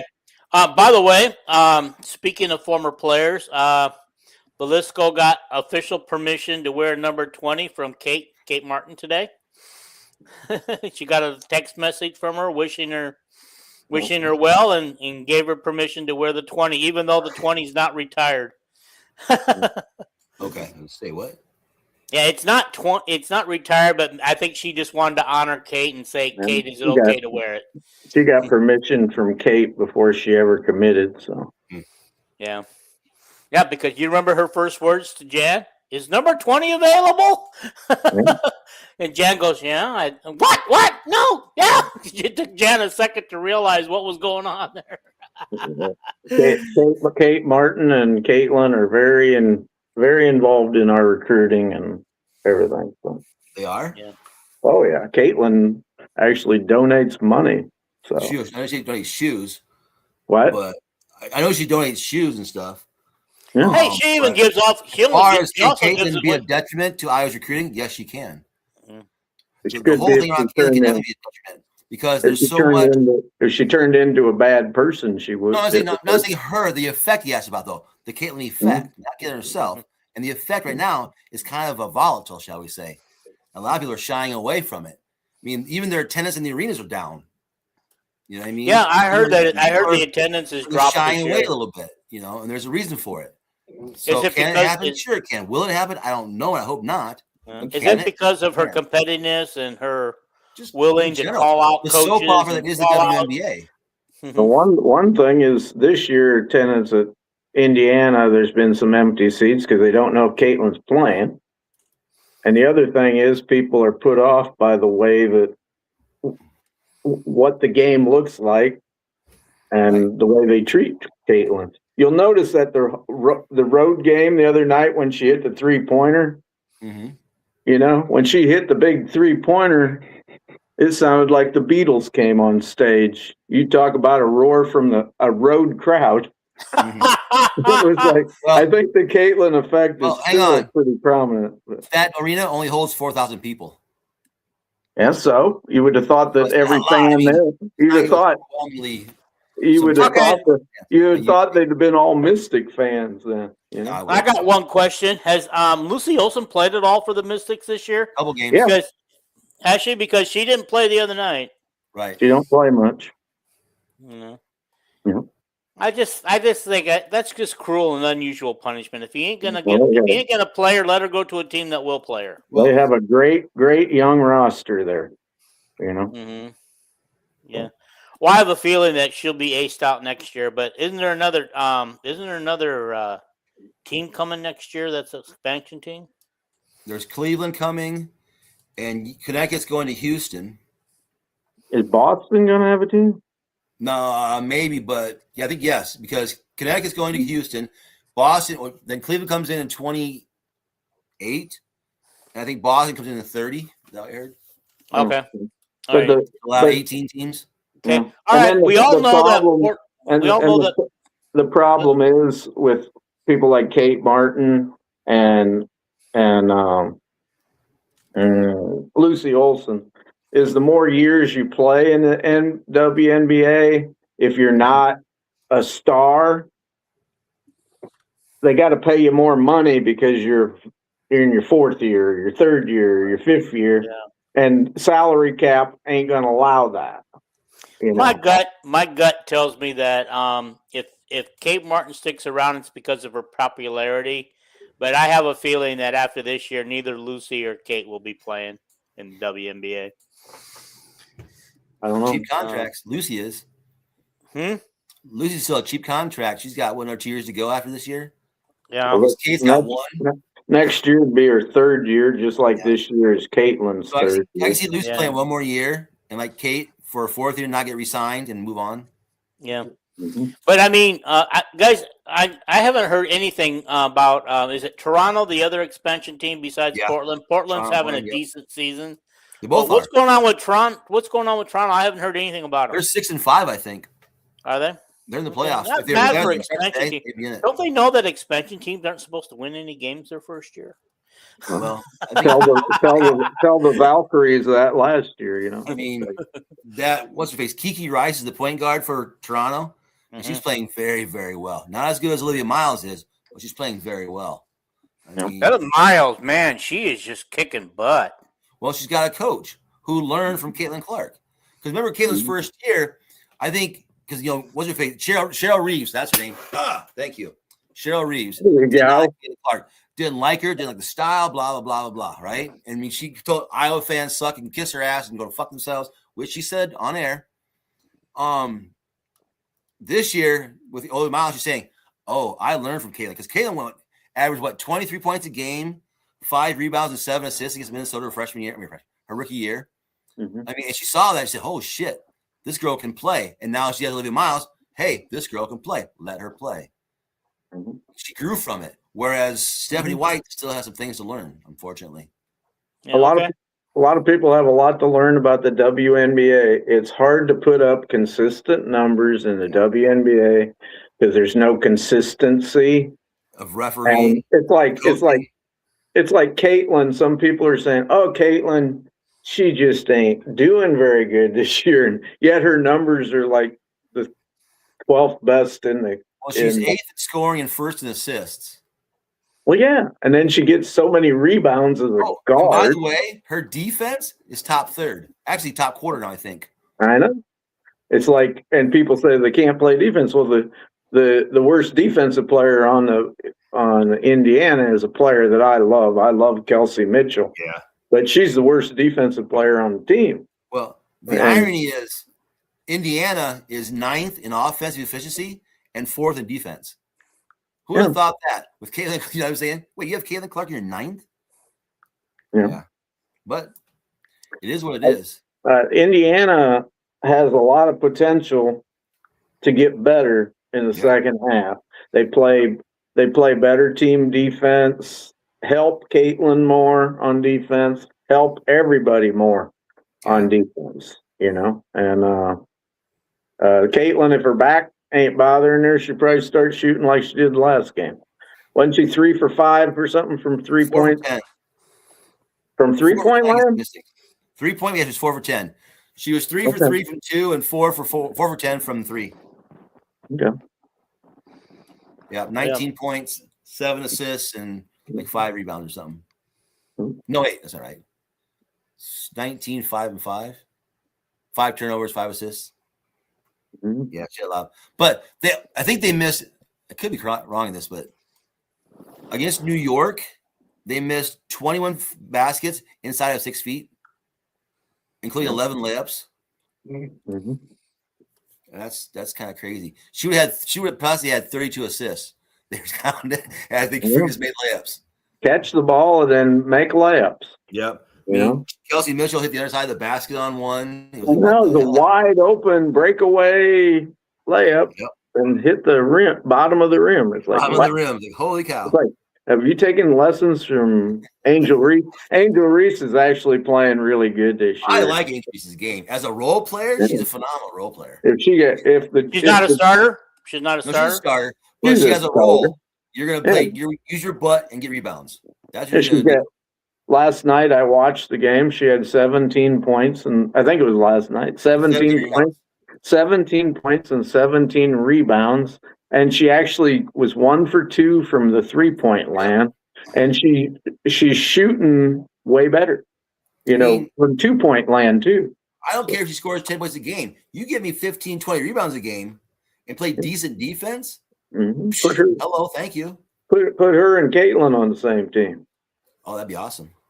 Yeah. I mean, she uses that butt to drag those screens. Can't go back and forth, going down the court around her. Oh yeah. Mm. But she showed the All-Star game when she did that for Caitlin. Mm-hmm. Nothing against Aaliyah, but Aaliyah's not have a butt like she does. Well, I'd take Aaliyah Boston any day, but oh yeah. But anyway, kind of foul happy. Yep. What's up, Dean? Okay. Apparently we're getting comments on X, but they're not showing up here. Oh. Oh, okay. What are they asking? I don't know. I'm gonna. Do you see on your phone? Terry just texted me. Oh. Guys, I'm gonna go look at the comments on X while we can get some answers. But in the meantime, can you guys talk about the 2 baseball players we picked up on the portal? I think today. We got a pitcher. I don't remember the name. Yeah, from Minnesota. Is supposed to be a really good pitcher, and we ought to have a hell of a pitching staff next year. Olivo, who hits 98 miles an hour on the radar gun, he came back. A lot of people thought he might take big money to go someplace else. And then they got a really good hitter from Division II named Stein.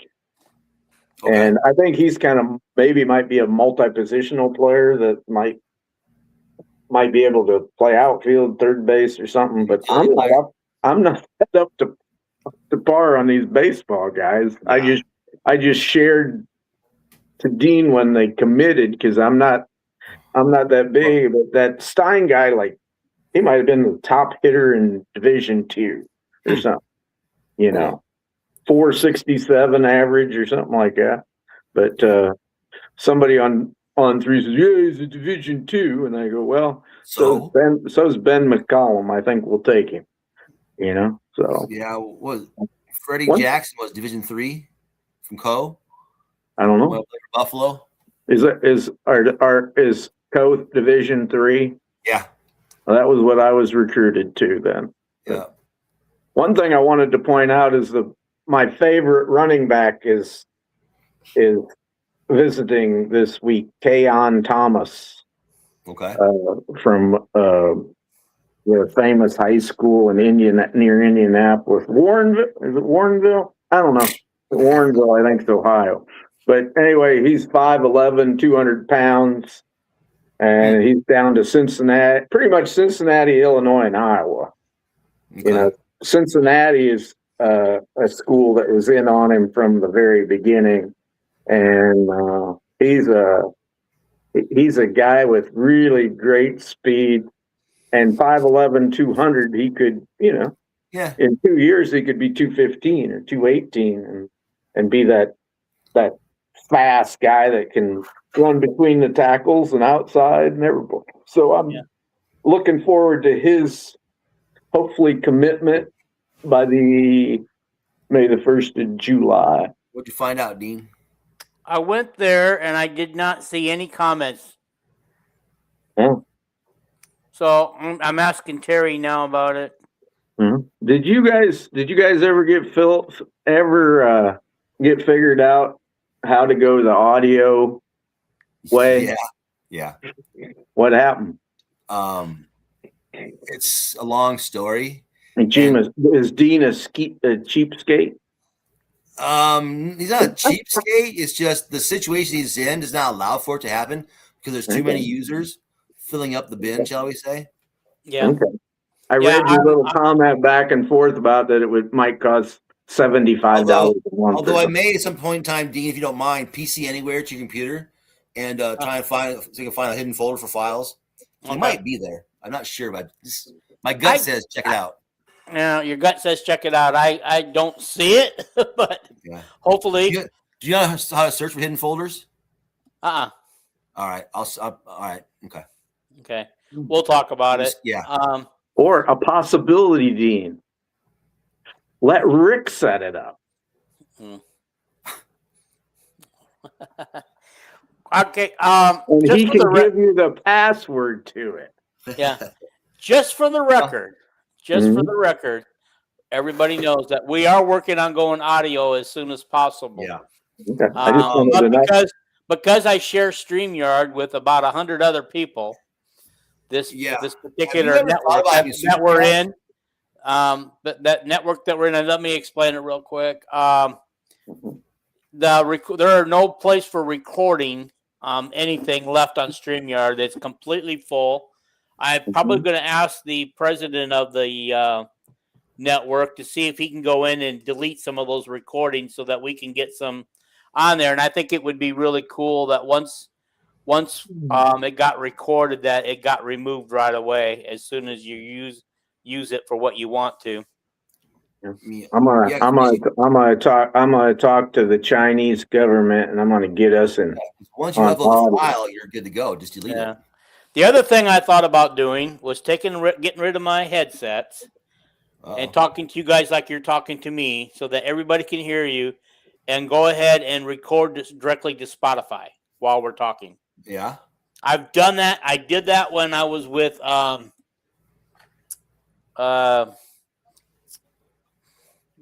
gosh darn it, I don't even remember his name anymore. That's how long we've been broken up as best friends. That crazy guy, Nolan. Yeah, Nolan Anthony. I don't know him. I shouldn't call him crazy, but Nolan overall is a good guy, guys. He loves the Hawks and everything. It's just for some reason he feels the need to attack me now. Yeah, he attacks you? Well, he attacks me, but not so that you would know he's attacking me. He just was a hard listen when I would try to listen to his podcast. Like on Twitter, you mean, or what? What's that? He attacks you on Twitter or something, you mean? Well, like whenever I would share my I would still share my stuff to his page. Because I thought we were friends and help each other out, and I was letting him share his stuff on my page. But he would make sarcastic comments, and so I still consider him a friend. He's a good guy, and I hope one day we can whatever going on his side he can put aside. And we so here's a question for you, Dean. Yes. How's your sponsorship going for you? Are you searching still? Yes. Because was it $35 a month? You can have your own plan for StreamYard. Yeah, there you go. But then I'd have to leave my. Sometimes the baby bear's gotta go. What's gotta do? Fly away. So I could get a sponsor for $35 a month and pay for my StreamYard. Yeah, exactly. And then I can do whatever I want with it. Yep. It's like Oprah leaving that Chicago TV station and having her own show. It made her a multi-billionaire. I want a car. I want a Yeah. Okay, guys. Do we have anything else that we want to discuss tonight before instead of my Is problems Rick, of audio and is Rick StreamYard? trying to say something or? Yeah, I think he is. That's why I'm letting I him just in. say I want a car was all. If he can be What? Oprah. If he's gonna be Oprah, I want a car. You get a car, you get a car, and I get a car. Yeah. No, I don't Look want under your anything. seat right now. You'll find. Mhm. I don't want anything, Dean. I just want to help you. So that's all I want. So I want a yeah. flying car. Yeah. Well, that's just it. I can't pay nobody. I can't pay myself, let alone nobody. Yeah, I have to, in order for me to start getting paid, so I can actually do stuff. I need to change my music. We need to get rid of some videos because they're all copyrighted. Okay. I write songs. I'll write you a song. So. Very mellow. I got a question. Is it okay if I ask a question for you guys to answer? Or? Yeah, just wait a minute first. I want to bring this up. Okay. One of our listeners, Nick Slick, says that Stein is not from D2, but was at Iowa Western JUCO. Okay. Everybody on the On3 threads keeps calling him a Division II. So anyway. Okay. Hit it up. What's Let the question? her rip. Fire away. Was Dean done or? Yeah, done. I just wanted to read that comment. My question, which I heard on a really good podcast today, 2 good podcasts. Tyler Tashman had the basketball expert from 247. They're brilliant young men. I can't remember the other guy's name. He ain't Elliot Clough, but he's the other guy. And yeah, you're talking about. He ain't David Eicholt either. He's got kind of curly hair, round face. Sean Bach. Yeah, Sean Bach. Okay. Anyway, they were so good today, just breaking down Iowa men's basketball. It was like awesome. They were talking about different defensive strategies that Ben can use now. That's why I got into the roster that he has is so whatever game plan he wants to play, he can play it now. And then Tom Kakert was on, and both of these guys were trying to. It was like Tom Kakert. It was like, who do you think's gonna be the starting lineup? So I want you guys. How do you see it? How do you see this roster at Iowa? If you followed the roster real good and stuff, how do you see it kind of shaking out possibly? Okay. Here I go. I'm going to try to do this from memory with nothing in front of me. Okay. Yep. Okay. I think Cale Combs is our starting point guard, our number 1. All right. Okay. I think Cam Manuel switches to power forward. If that's, I don't know, maybe he was our center this year. He was. Okay. And I look at I don't know if he's going to be able to do this or not because he's so skinny, but our new 7'3" guy as starting center, huh? He's skinny? He weighs 250 pounds. I was going to say at least 250. Yeah, but he's 7'3". I know he's built about like Cam. Yeah. Okay. All righty. But I don't know. I do not know if that'd be pushing it or if we want to go with Urok, who's actually listed. I did not know this at 7 foot. Mm-hmm. He grew. Okay. And so what I got? 3 guys right there, 4 guys? You got 3 so far. The two big guys and Cale Combs. Yeah, and so our shooting guard, who actually can also probably create his own shot. What's the name of that new guy we got? Same time we got Tyreek Coleman's the 6'1" or 2 guy. Yeah, so I see him as a shooting guard because he can also create his own shot. So he could play point and move Cale over to shooting guard where he spent part of the year and part of the year at point. Mm-hmm. Okay. So I got mine. How about you guys? I assume you got Koch at small forward. Yes. I'm sorry. Okay. I didn't mean to leave him out. I know. It's just hard to, when you ain't got the roster in front of you, it's hard to keep track of where you're at and everything. I understand. Rick, go ahead. Well, I think the center is same as Dean. I think power forward is the same as Dean thinks. I think Koch is a 3. As far as the guards go, so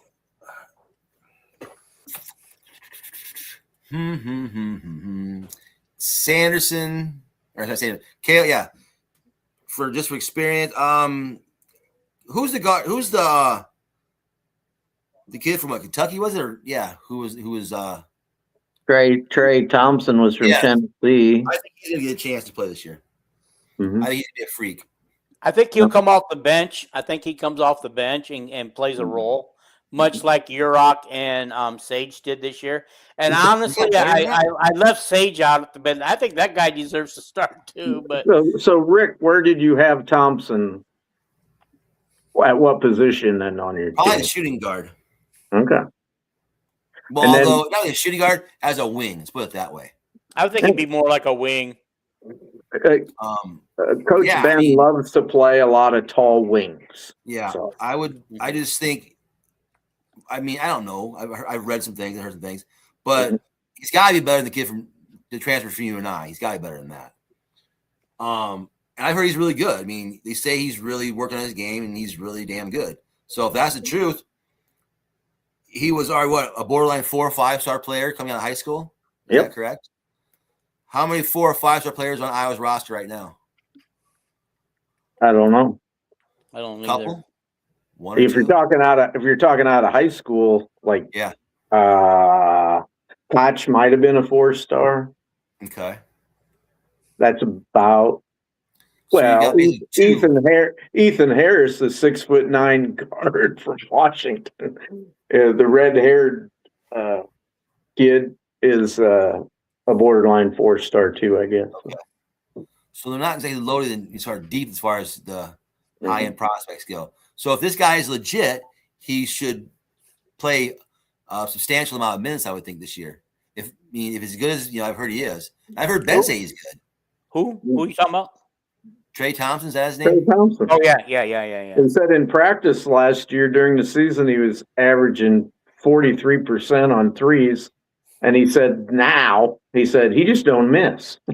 Wow, there you go. See, that's what I'm saying. That film they showed of him practicing on the new floor, the very last thing they showed was him shooting a 3-pointer, and it was just like net. What is his size, height, weight, and stuff? What is it? He's 6'8.5". Okay.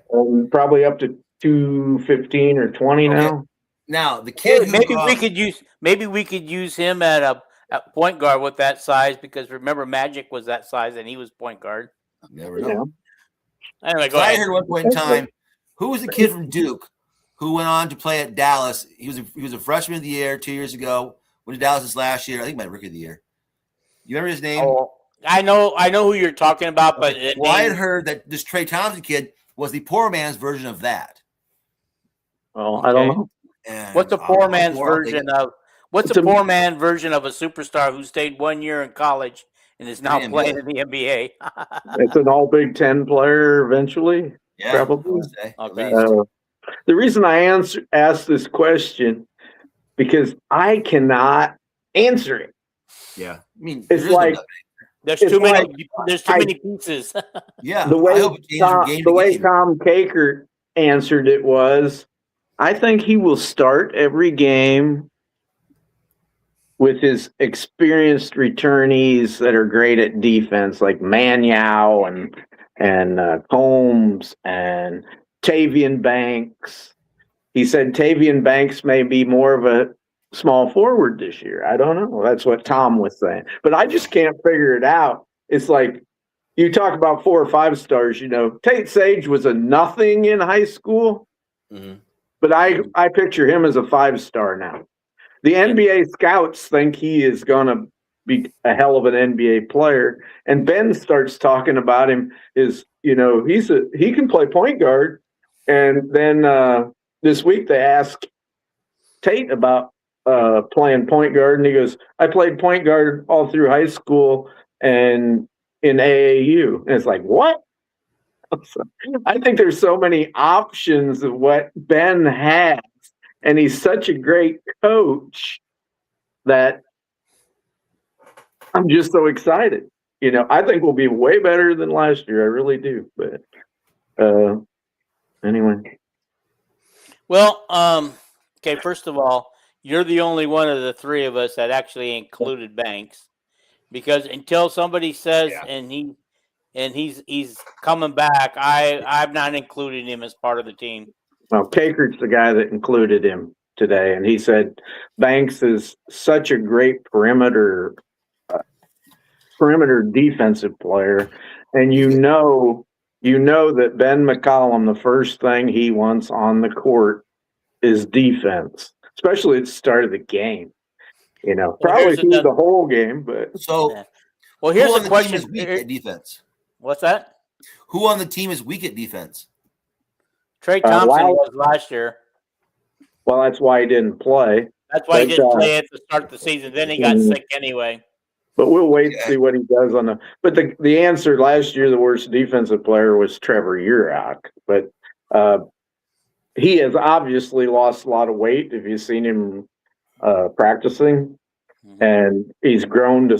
He was 6'11" and a half, maybe 3/4 last year. Now they say he's 7 foot tall. He has guard skills offensively, but they say he has really worked on his foot speed. So maybe he won't be the worst defensive player this year. Okay, where's this leave with all this talent and newcomers coming? Where's this leave Isaiah Howard? At the end of the bench? Depends on his offense, but well, he didn't have much of an offense. He didn't have much of an offense, but he did provide some defense. But he can improve too. Yeah, your shooting can improve year after year as a 3-point shooter, and he's really important defensively. And sometimes Ben didn't play him at all, hardly. 2-3 minutes, and other games he'd play 18. So I don't know what Rick thinks. About what? About Isaiah Howard. Oh, I have no idea, dude. I mean, if his shot's there, he'll get plenty minutes. If his shot ain't there, well, unless the other person has horrible defensive skills, then there you go. But I don't know. That's a long ways away. That's a long ways away. It is. It is. Okay, I got a question for you, Rick. All right. What is your Drake team going to look like this year for men's basketball? They just got 5 recruits the other day. They did? Yeah, they signed 5 guys apparently, which is kind of shocking. This late in the portal period, huh? Decent, yeah. They had decent size. Decent, yeah. I mean, I don't know. He seems to be a good coach. I mean, but he came into a bad situation. He did. Drake's been drained 5 or 6 times in the last decade of all their players. And well, it's amazing because the last 3 coaches at Drake who had success are now all in the Big Ten. Right, exactly. I mean, that shows that the AD there is really damn good. Mm-hmm. I mean, he's very smart. I don't know. Yeah. I hope they'll be good this year, but I couldn't tell you. Yeah. Wouldn't you think, Rick, that someplace like Wisconsin would want him? I would. Yeah. I imagine a lot of places would, but either they don't for some weird reason, or he's happy where he's at. One of the two. It could be. The only thing we don't. The only thing a school like the major SEC and Big Ten schools would kind of wonder is, what about picking football coaches? Maybe. He's done good there too. Well, I know that, but not at that high level. Yeah, but still, I mean, you're picking. Who's the coach at Drake? Who's the Drake football coach? The one now, I think he's the guy from Grandview who won the NAI national championship 2 years ago. Woodley? Was his name Woodley? They had Woodley. Yeah, and then Drake's previous coach is now UNI. And the thing about Drake that people remember is that they're non-scholarship, right? No scholarships at all. And they were the first team in 30 or 40 years to beat a scholarship team, and they did it in a playoff against Eastern Washington. Mm-hmm. I mean, so hey, I want to say something real quick. Okay. Terry says he will comment here. I forgot that we're streaming live through Terry's X, and so I didn't check. I want to apologize, Terry, because I looked at my X because I thought I did not bother to check yours. I'm sorry. It happens. You're doing good, Kelvin. I'm staying focused and watching the camera. There you go. Cool. Yeah. What are we talking about? Because my Cubs are playing and I don't want to watch them. Are they bad? Hey, guess what, guys? Speaking of the Cubs playing baseball, I might actually seriously get back into Major League Baseball because I just bought a box that gives me every single baseball game, and it looks great on my big screen TV. Nice. Hey, and, and I can actually watch the Angels, and I watched the first game I watched yesterday with the Angels. They won 7-0. Nice. What do you guys use for your cable or whatever you guys have? Right now, I have YouTube TV, but it's gonna go away because of this box I bought because I have access to everything. Do you have the sports YouTube or just the regular YouTube? Just the regular. I didn't get the sports because I got the sports one for like $25 less. I got all the shit. I got the Peacock stuff, everything on. Wow, $25 less. Yeah. Well, did you know that live games on Peacock also show up on the NBC sports channel? Yeah, too. that's what I'm talking about. Yeah. So all your Peacock stuff's there. So it's NBC, 1, 2, 3 Northeast, whatever else. Yeah, they're all over the place. Yeah, I'm just like I'm trying to save some money. So this box that I got was a one-time cost.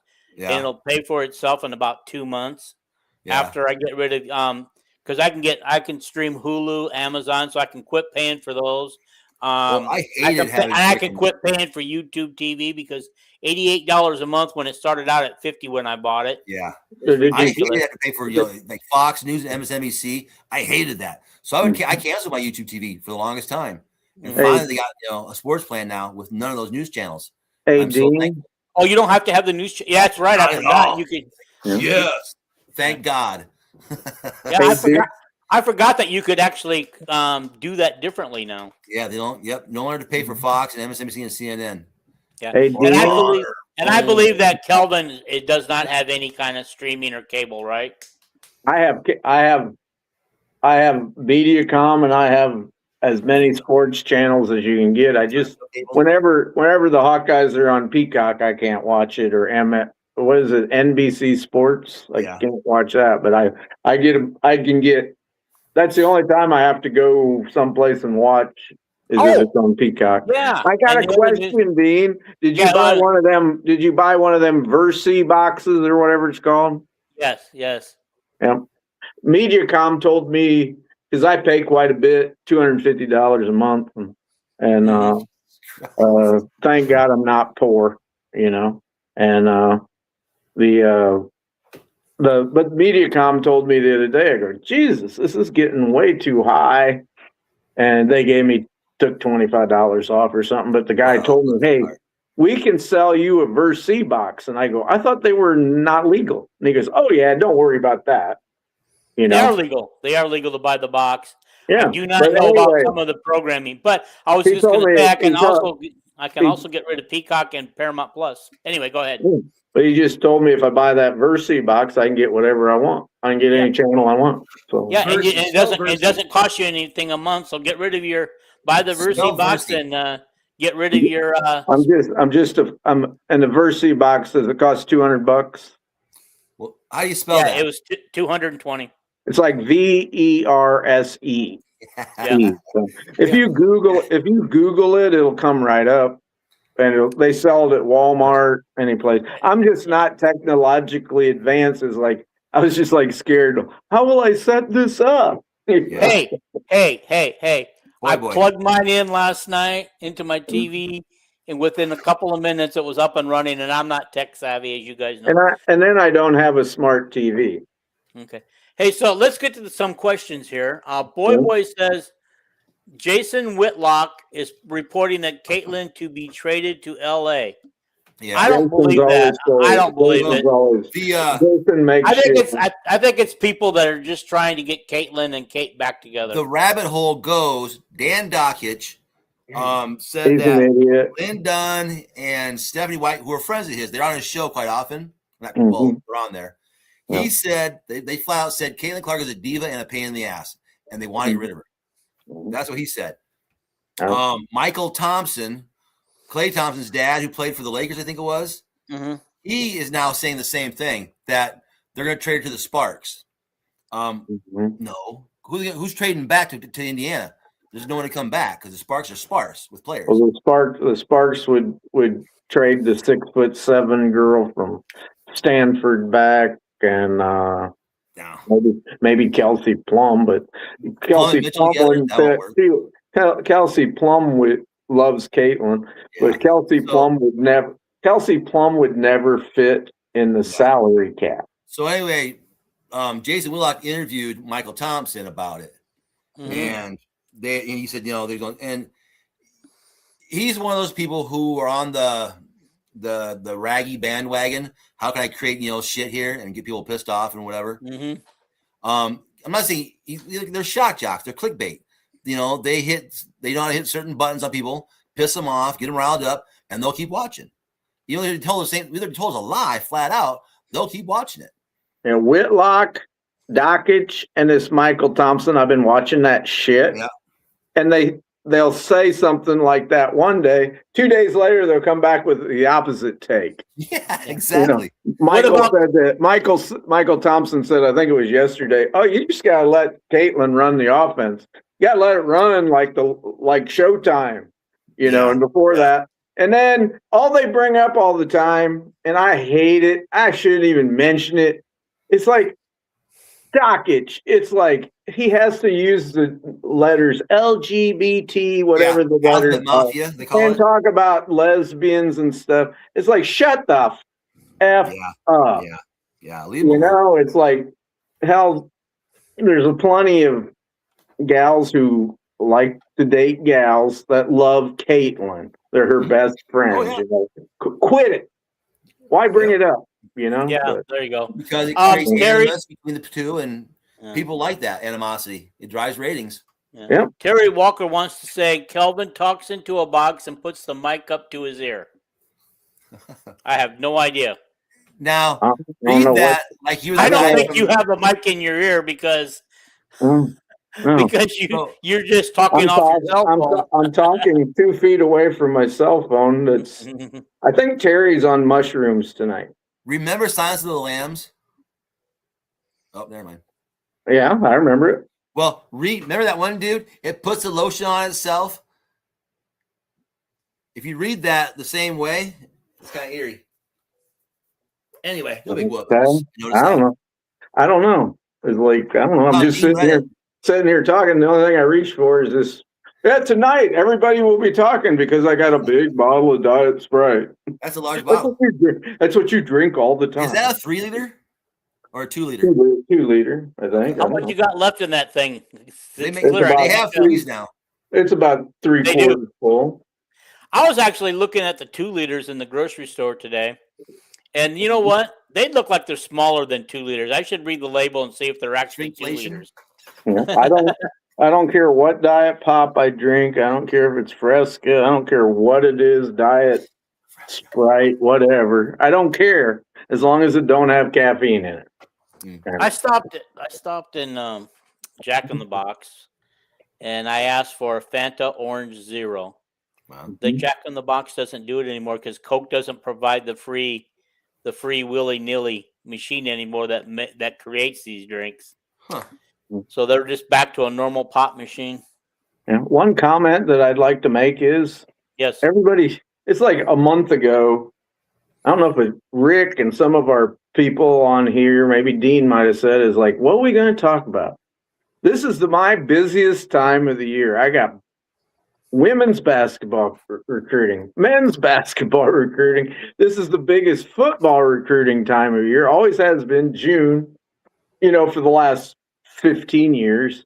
Anyway, and it's like every day, and then they're throwing in all these facilities and a new floor and Sorsby and Ports and NIL and Ted Cruz and this billionaire for Texas Tech. Is like, my head's like spinning.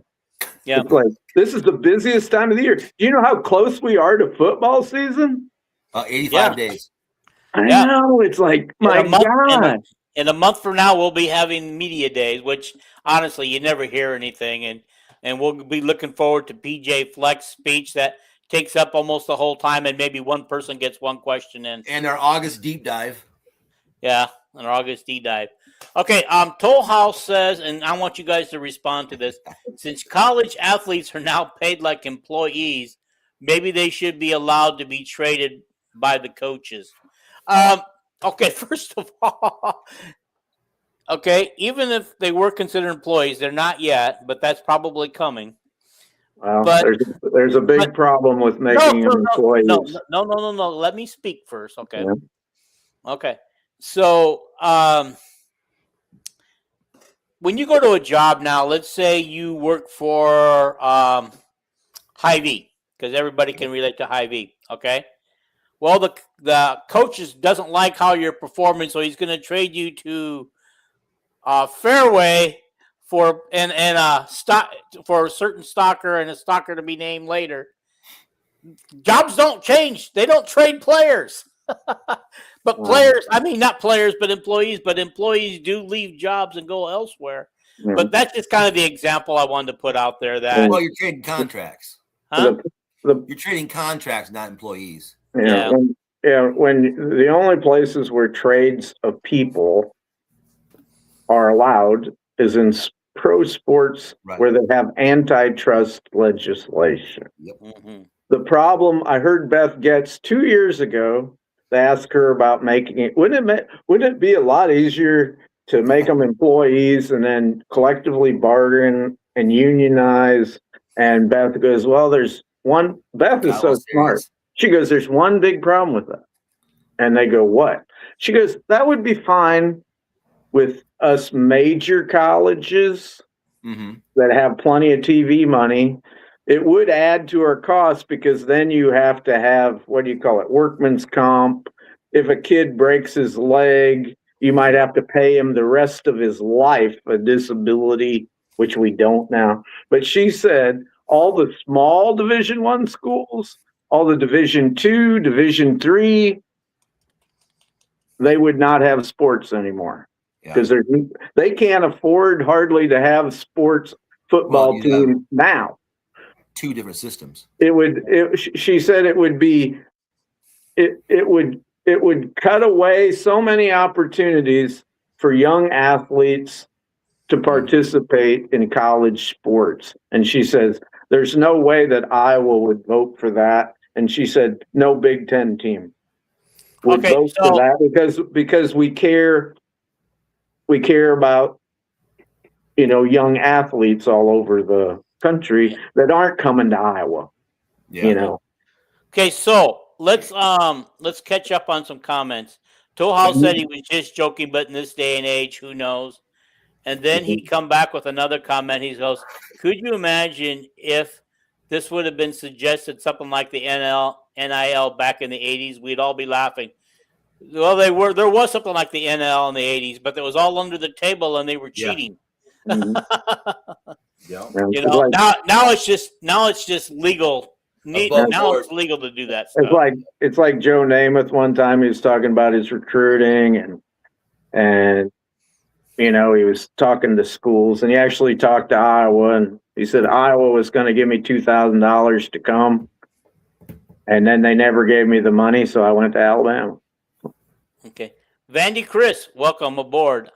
I did try to get him to come on and talk about the baseball players we picked up today, but he didn't know anything about them. So, Toll House, he's addressing this to Toll House. Toll House, but they are not paid like employees, and courts have said that they are not employees. And I do agree with Vandy on this one because they're not employees, at least not yet. I don't know if that's ever coming. You'd only be able to trade the contracts, not the employee thing. Yeah, maybe your backdoor workaround. What it would be from the school officially, all they're getting is court ordered revenue share. Yeah. Okay. Vandy also says NIL is fine. However, what it has become is not what the courts ruled on. And I agree. This has gotten so far out of hand. This is not what the courts ruled on. This is not what. And I don't think people like Caitlin Clark and Jordan Bohannon, when they went before Congress to actually get this. I don't think they even imagined it would become what it did. NIL is supposed to be a private contract for athletes to make money for themselves doing media things, like showing up at a car dealership to sign autographs and take pictures of people. Yeah, like Hannah does with McGrath Auto. She does commercials for him. What it was really set up for in the beginning was like your jersey. If there was jersey sales of your personal jersey, you should get part of the money. And it was set up for what Caitlin had, State Farm, Oncer, or Hy-Vee. Right now I heard what's his name? Brad Heinrichs talk. Mm-hmm. And it's not even set up for kids going out and signing autographs at places. Some of that's getting turned down by the clearinghouse because it's kind of fake, Oh yeah, we'll pay you $10,000. You come out here and sit and sign autographs for an hour. The NCAA thinks that's kind of fake. You guys remember the movie Rudy? Yeah. Yep. In Notre Dame. He's a bad boy. He wanted to go to Notre Dame so bad, but I think he went they had him, so he gets assigned a job, and he doesn't have to do anything because he just has to watch the sprinklers come on and off automatically. He doesn't have to do it. He doesn't have to physically do anything. Is he still in prison? That's kind of how I think things were back in the day. Is he still in prison? In prison? Yeah. In prison? I did not know he was in prison. He got in some insider trading shit. He was a stock broker of some kind, money market manager, where it was. He broke some laws and he had to go to prison for a while, I think. He should have been a president or in the government or a senator or a congressman. He never get in trouble for that. Is Rudy from the movie Rudy in prison? But I don't understand this stuff about Rudy getting a job where he didn't have to work. He was a walk-on. Yeah. Why would they pay him? I thought he applied for that job. Why would they pay him? Why would they pay him under the table to not play? I mean, because he never played as well as a walk-on, right? He worked for the university as part of the field crew, and then went to school. So he had to pay for his tuition and stuff. Yeah, I don't think it was any fake job. He probably just got it was a real everybody. job. Everybody except me has had an easy job in their life, probably. Yeah. Okay. Here's what AI says about Daniel Rudy Rudiger. He is not in prison while he was investigated and charged by the U.S. Securities and Exchange Commission for his involvement in a pump and dump stock scheme. Okay. Related to his sports drink company in 2011. He avoided jail time. Instead, he settled the case by paying a fine of over $382,000. There you go. And agreed to be banned from serving as an officer or director in public company. Okay, Vandy's got some more things. I cannot, guys, the thing is not working. It will not allow me to post any comments. So just like last week. But here we go. Vandy says, however, since it's become what it has, I don't want to hear people complain about it being unfair when a school like Vandy starts spending their endowment money. Very few schools can match that. We all know that Vanderbilt has very good money, and all of a sudden their programs are all up and coming. Mm-hmm. So, where they used to be the laughing stock of the SEC. Now they're one of the major programs. Who's complaining? Northwestern has the largest endowment in the United States. Who's complaining, though? I think he's just talking about people in general. Okay. Most of us complain about teams buying their team. Mm-hmm. It's America, man. 2026. Yeah, it's like Texas Tech buys a brand new basketball team every year. And football. And I don't see any of these Texas Tech kids on State Farm commercials. Yeah. They're just getting money, and Texas Tech probably doesn't even care if the clearinghouse don't approve it.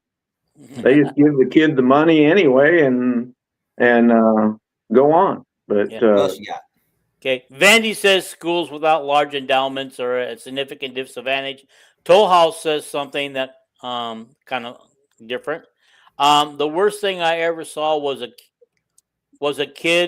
when my dad and I went to Sports of Sorts at the Knights of Columbus. That's a great place to go to, by the way. I was a member of the Knights of Columbus. In Waterloo, Dave Dursian, is that how you say his name, of the Bears, was the guest, and he came with a purse. Controversial. Oh, Dave Durson from Notre Dame played safety for the Bears. Okay. Yeah. I don't know. I said as a kid, so I'm imagining that's way back when, because I think we decided that Toll House and I are close to this age. He came with a purse, full of crooked money or what? No, I don't know. I think it was Liz Claiborne. What's that? It was a Liz Claiborne bag he had. Yeah, he brought it for his wife. Okay. To answer Rick, this is from Vandy. Over the years, especially in baseball, fans would accuse Vandy of having unlimited scholarships because they gave kids financial assistance. They called spending more to be cheating. And Toll House says that he carried a man purse. Pretty big deal. I can understand things. I have a man purse, but I wear it over my shoulder. Oh, yeah. It's easier. It's easier when you want, instead of digging in your pockets for your car keys, your wallet, your cell phone, you can just throw it all in that man purse, throw it over your shoulder, and yeah, cool. Yeah. But anyway, guys, what else have we got to talk about? Because we're way past 2 hours. One other news thing before we sign off was Alaric Jackson was in the news yesterday because of I don't know if it's a felony domestic abuse thing. And today we found out that he was in trouble once before for filming sex with his partner without her knowledge. So anyway, that wasn't violent, but that is abuse. I heard that they saw this time, whoever he was with was filming him with his phone, and he tried getting his phone back from her, and he scratched her arm, and she pressed charges. So I don't think it's 50 grand. You should never touch somebody or anything, but that's the story. I don't see it. I don't think somebody said they'll kick him out of the NFL. Yeah, okay. I don't think it's kind of an overblown. I never understood that. Well, I don't. People get kicked out of the NFL or getting fired jobs for that shit. Yeah. What? With domestic violence in the NFL, don't they kick those guys out? No. They used to. I'm going to catch up on depends on what domestic violence is. This is domestic violence. Scratching her arm. Kareem Hunt beat the hell out of his wife in an elevator or something. Yeah. I think he had to sit out 5 games or something, and the Chiefs cut him, and so he went to the Browns and played. Now he's back with the Chiefs. But and that one dude in the elevator was a Baltimore or whoever it was he played for. He was in the elevator and beat the fucking hell out of his wife or his girlfriend, somebody. On film. Was that right? Was that the running back from Baltimore? Yeah, I think so. Okay, let's catch up. He's a good running back too. Yeah, Texas Tech is threatening to sue everybody that refuses to play them. Texas Tech is calling it a collusion and a violation of antitrust. Which it is not. Yeah. Toll House said, Dean, I always wanted to be like Russ L. Smith. For those who don't know, he was a columnist and I believe with the Waterloo Courier. But my buddy Doug, he didn't finish the sentence, did become the sports editor. Okay. Okay, Vandy says Ray Rice is absolutely kicked out of the NFL for domestic violence. Yeah. That was gross. What he did was damn gross, man. It was just, what the hell are you doing, dude? Yeah, he played for. There was no point in that at all. None. Played for Schiano at Rutgers. Are we winding her down, Dean? Or yes, we are. We are. Guys, I mean, I started out rough, but I'm ending this show on a pretty good note. And I'm sorry about the thing. I could not get my mic to mute, so I had to leave the room. So hopefully you didn't hear what was going on. But we're having my new place renovated, and it's supposed to be done this week. Guy was calling me, and we had a few loose tie-ins that needed to be talked about. And Dean, you can, after you post this, you can listen to the first 15 minutes and hear what Rick had to say. Well, there you go. There about the WNBA. So. I can imagine. See, wait a minute. Vandy has some. Let's see if let's catch up on the things. Okay. Vandy says, I beg to differ. It would be collusion for all the coaches and ADs to talk about it. They are, in fact, colluding. I actually think Vandy's right. Because the Big Ten and the Big 12 are asking their people not to.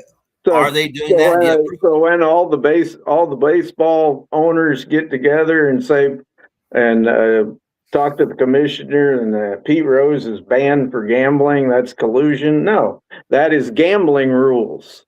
Yes.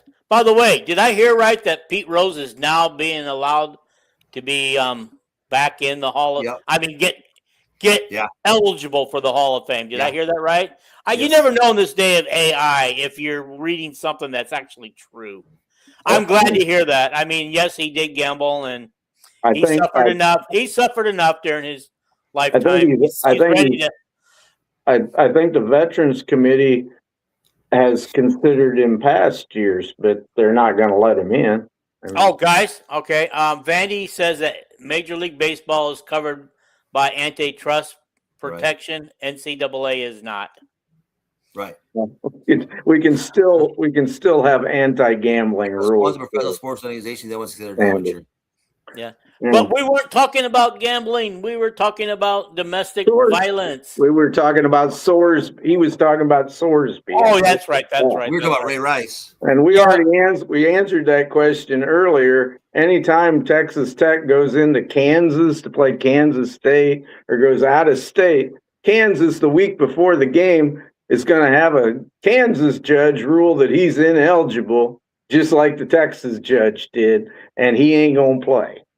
And anyway, this will be cleared up. I predict this will be cleared up in real short order because the Big 12 conference ain't going to allow it either. And they can take their crooked judge and shove it up their rear end. Yeah. You know? Here's what Texas Tech needs to do. Say, Sorsby, give us our $5 million back. You're off the team. Well, they haven't played it. They haven't paid all of it to him already. You know? True. He hasn't even. That's like, sure, Iowa gave Caden Proctor money, but the payment stopped when he left Iowa. You know, but. All right, guys. I think this is a good place to let's get out of here, man. This was a fun-filled show. We were all over the place on topics tonight, but I kind of like it. Kind of like how it went tonight. I mean, we jumped back and forth. Yeah, I like how it went. I appreciate you guys and everything you contributed to the show tonight. And hopefully tomorrow, Dean and all of us try to find out, does Mr. Lawrence Britt turn down Missouri and come to Iowa? So. I hope so. Okay, guys. And you know what? I might do a quick, if that happens, I will do a quick podcast, maybe 20 minutes or something. Breaking news. We'll see. All right. Well, actually, I won't be available tomorrow. What time? We still don't know what time he's going to do that, do we? Probably before 11 a.m. Okay. I'm going to be busy. I'm going to be busy delivering people's food and stuff. There you go. Okay. Feeling hungry. Good man. All righty. Vandy says, I will be sharing exciting news with Dean here in a few minutes. I can't wait till he shares it with you. Yeah. Oh, I do know one thing, though. He did mention the other night when he was on here that they are interviewing Rick Heller pretty soon. They're going to record it for later playback. I believe it's toward the end of July. And so that's going to be I can't wait for that episode. I want to watch that. It's probably that Brandon Sheriff is the new head coach at Denison, like he predicted a few months ago. All righty. Okay, guys, we're out of here. Guys, we'll see you on Sunday. Take care of everybody. Oh, and don't forget to subscribe and like. Okay, that's most important. And then Share share it. it out. Share it. We're getting so close to 800, I can taste it. Take care, America. Peace out, guys.